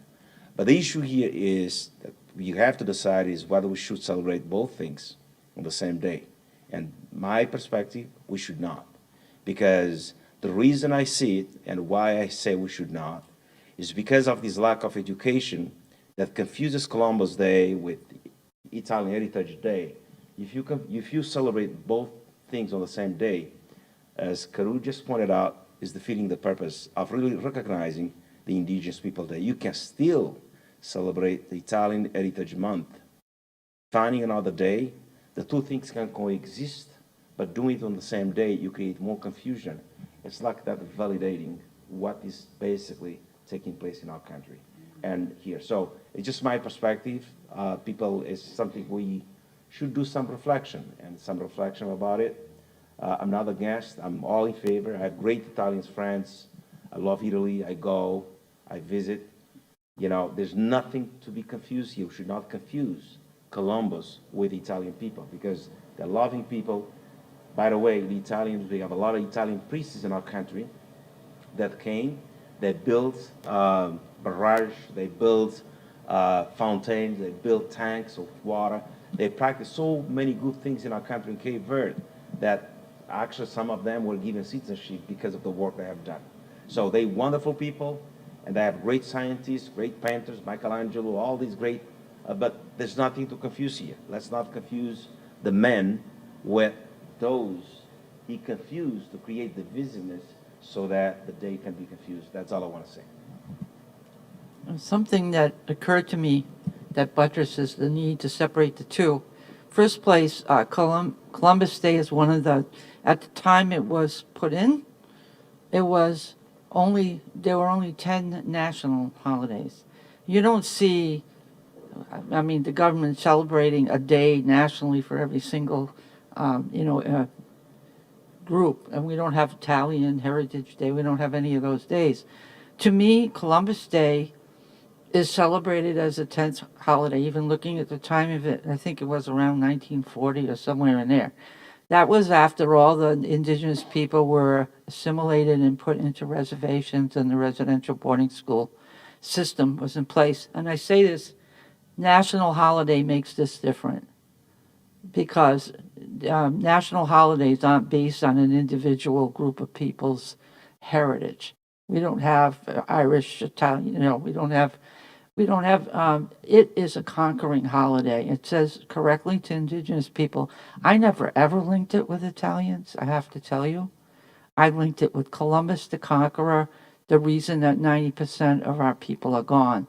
And that he brought in the philosophy that allowed the United States to create a supremacist culture based on, white supremacy and continuing today. It first started out only the white property owners could actually even vote. Everyone else has had to fight for something. And it's a conquering holiday, unmistakably so. It says, we got you. And even the seal says, we got you. We conquered you. And that holiday says, we conquered you. And it's all around places where Columbia, right? Wherever he went and conquered, and he brought that colonizing structure that got all the land taken, that's a conqueror's holiday. It's nothing to do with Italians. And so that's why I think it's Italian month, and separating out and really venerating and bringing people real Italian culture and the real things. I mean, there are so many beautiful things about Italian culture, and this man is the least respected of them among anyone who isn't Italian. So I'm just saying, if I were, Italian, I wouldn't want to link up with a conqueror of that magnitude. And I'm just thinking, conquering this culture likes to say, I conquered. When you look at the president's faces in the Black Hills, that's a conquering statement. And that they lost in the Supreme Court, that they didn't own those Black Hills, and therefore if they didn't own it, and the people who rightfully own it didn't want to sell it, how come? Native people won't take money for it. And so how come they're still there, the colonizers, when the Supreme Court case was won by indigenous people? So they won't accept anything except the money, the white people. And I say it's the white structure that wants the money and they want to keep the land, but it's not theirs to even, you can't, it'll be like your house, right? I prove this is my house, but you're not going to give me my house back unless you take my money. That's just not right. And then when you go to South Dakota, besides the presidents, if you go in Rapid City, what you see is all the presidents on the sidewalk. Imagine you're walking around the sidewalk and you see one of these presidents, your colonizers, right there on the sidewalk looking at you. That says, this is ours, we took it. You know what I mean? It's really not a nice statement to make. But what I'm saying is that's the gut feeling that you have. If you're Native people, you see all around you that, they're not sorry that they took it. They wanted it, they took it. And they have a cookie cutter for taking it all around the world. And you saw somebody in the House, McCarthy, who just got removed, he said that the Russians going into Ukraine were the cookie cutter for how they went in Germany and did the Nazi takeover of Germany and all of Paris, all these other places. It's a cookie cutter they use around the world, and they learned it from how they conquered indigenous people. It's the same cookie cutter. Think about it. You take the land away. That's what Putin's doing. He's after the land, the resources. It's all about taking the land. Never forget it's about taking the land. Who is sovereign unto herself? And look at what she's doing. You think there'll be anyone left standing if we keep acting like this? The fires, the waters, the floods, the earthquakes. I've never seen anything like it. I don't know about any of you. It's like hard to keep up with. We're not even being told about the fires raging in Canada anymore. But that smoke is coming here. I have friends that are sick. They don't live there, but if you live there and it's on the reservations, I got to tell you that when climate change hits, it has a worse impact on the indigenous in the world. They pay the biggest price for it. There are people being, just off the reservations. They've had to evacuate I don't know how many times, and we're talking hundreds of miles, and we're talking about that smoke coming down here, right here into Boston, right here, imagine what it is like there. And when I think about this, I just think of this conquering man and his cookie cutter philosophy that he brought, and how it's being used to ravage people all around the world today. And one of the little things we can do is separate him from being honored at all. I wouldn't miss it. I don't know about anybody else. It would be a start of the healing, because he ravished other countries. 90% of the Arawak, he didn't come to the Caribbean area, in Puerto Rico, what's going on. It's like all these places have been harmed, to the point where a lot of people cannot. It's like you get to a critical mass where there's not enough people to keep it going. A lot of indigenous people are disappeared from the world. When I drove up here today, I went by the Kabak River, and I remember my teacher telling me I knew the last of the Kabaks lived here. I was trying to factor that in my mind. One living Kabak, and when that person died, there were no more Kabaks. There were no more different tribes here are gone. They're gone. The Pecumtuck are nearly gone. And so I'm thinking when somebody kills all your people, you don't want a holiday. It's too hurtful. So anyway, I don't know if you even have time for another circle. Do we? We don't? So I think Lorenzo got me going, I was thinking. I just think that no one sees, most of the time people don't realize what the holiday means, because we haven't gotten that education. But once you get the education, then you can find a way for everybody to be happy. I would love to see, I was thinking sharing food that you could share, like Italian food or Italian culture, art. I could think of like Michelangelo. I could think of all these people that I see as real amazing contributions to Italian culture. Then this one man, and I have to say, I never linked him. I never linked it with him. I never linked Italians to Columbus, ever. And maybe that's because I'm indigenous. I never saw him as Italian. So I never made the connection, but Italians have made the connection, and I care about that. I care about how you feel and what you said, and I care about, but I would not want to think that people are happy to be associated with such a colonizing person. However, I wouldn't want people to glory in the fact that the white supremacists were these Italian, leadership for white privilege. I just would be sad. And if that were the case for somebody, you really need to look at it.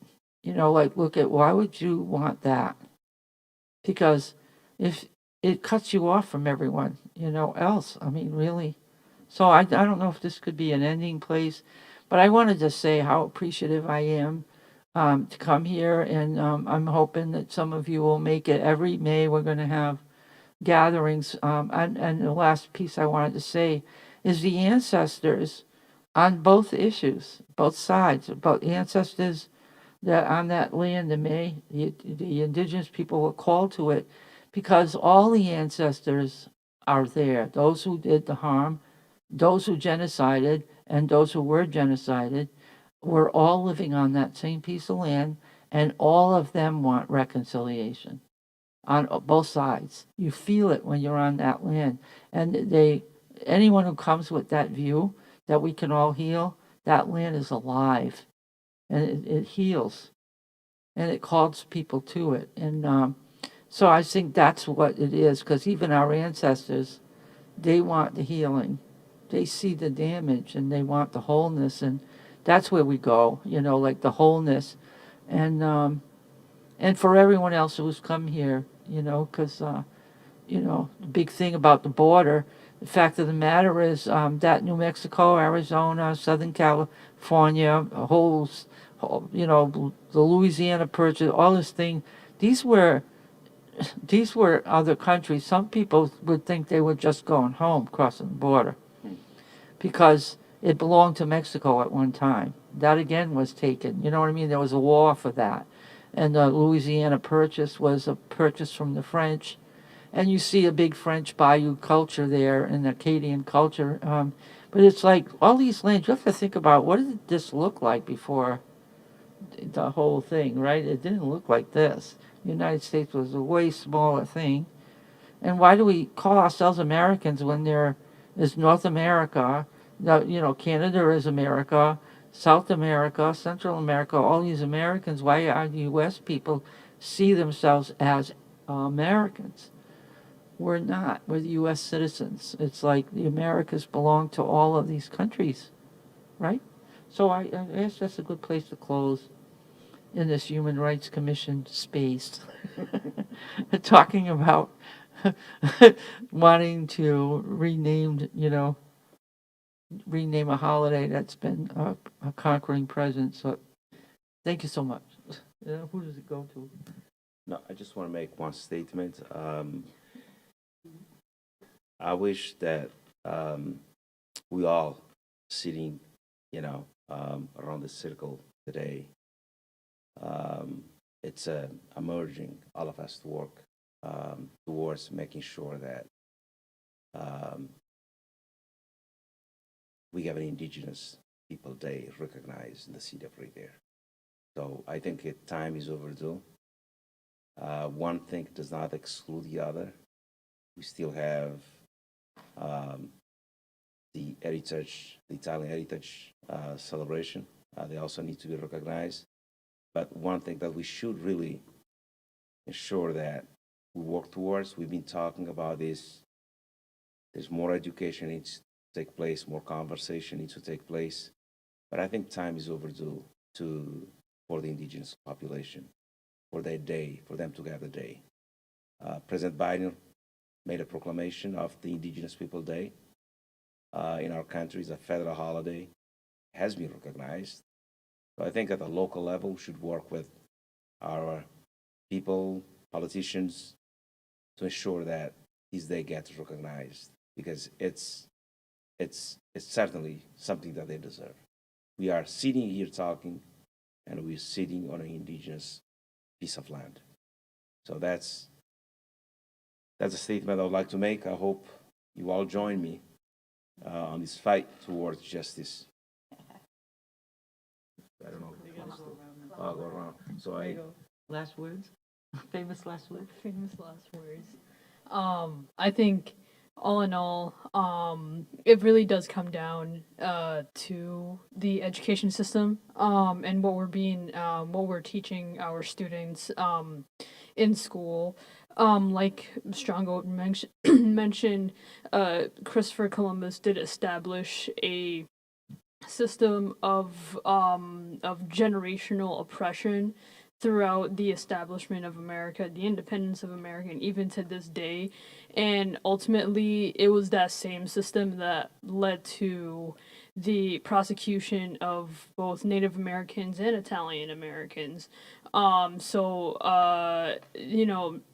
Making that clear in our education system, because even even both the lack of Native American history and Italian American history, it wasn't present when I was learning American history at all. The only thing that I know about American history came from Gangs of New York, and that's it. You know what I'm saying? Like that was the only piece that was the movie that my history teacher put on to teach us about the Irish and the Italian immigrants and how they were like fighting against each other. So like, and it was always like, it's these pieces of information that lead to gap holes, like to gaps in our knowledge about to our lack of knowledge of why both of these peoples are important to our society. They were here before us, and therefore they helped us get to where we are now. So that's all I have to say. I definitely learned a good amount of information that I will take on as we continue talking about this situation for the future, and just like how that's ultimately gonna change. And yeah, so that's, I guess, like, that's famous last words. Does anyone else want to add anything else? Oh, okay, here we go.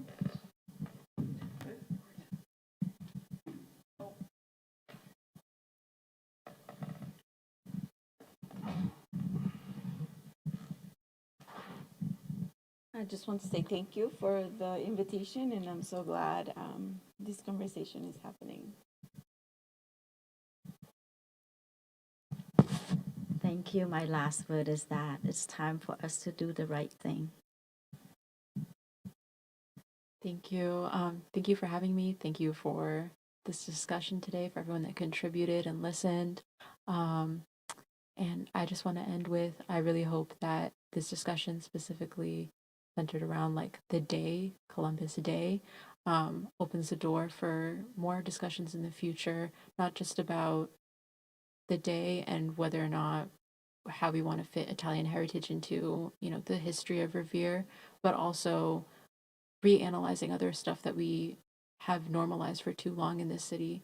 For example, like Columbus Day is just one day out of the year, but every day out of the year, like one of our big claims to fame here in Revere is we have like the first public beach, whatever that means, because that land was once public before colonialism.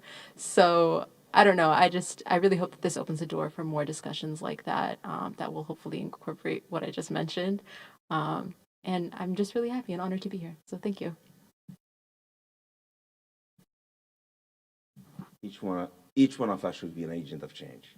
That's all I can say.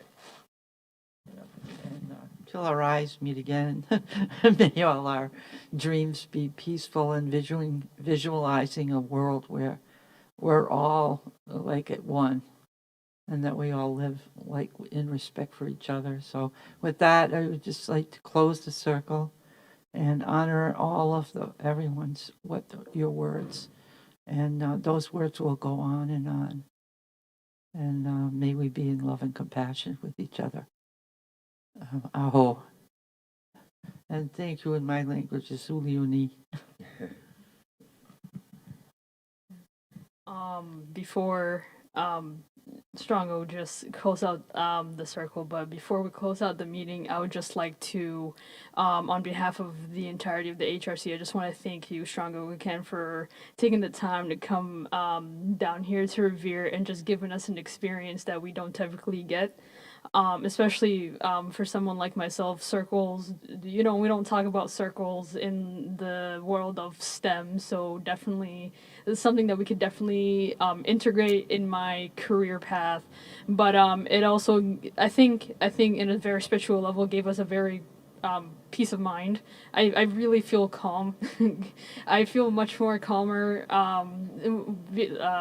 ending this meeting than when before I came. Life was hectic, but like I think we could all collectively agree that we're a lot more calmer now, and then I think there was a strong level of open-mindedness that we shared with each other, and I think we're all spiritually connected at the end of the day. I just want to thank all of you folks for, especially the people who aren't on the commission, for taking their time out of their day for Economist and staying with us at almost 7:30. So thank you very much for that. We hope to have more of these conversations in the future. With that being said, in terms of other businesses, Ralph did mention an event that I didn't mention before, which is the 50th anniversary for the establishment of the Rehabilitation Act of 1973 is happening in October, and October 26th is National Autism.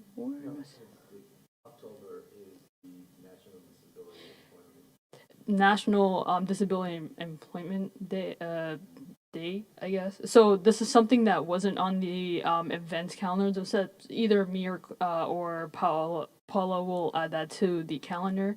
And with that being said, can I please have a motion to adjourn the meeting? Motion to adjourn, Madam. Awesome. Meeting adjourned.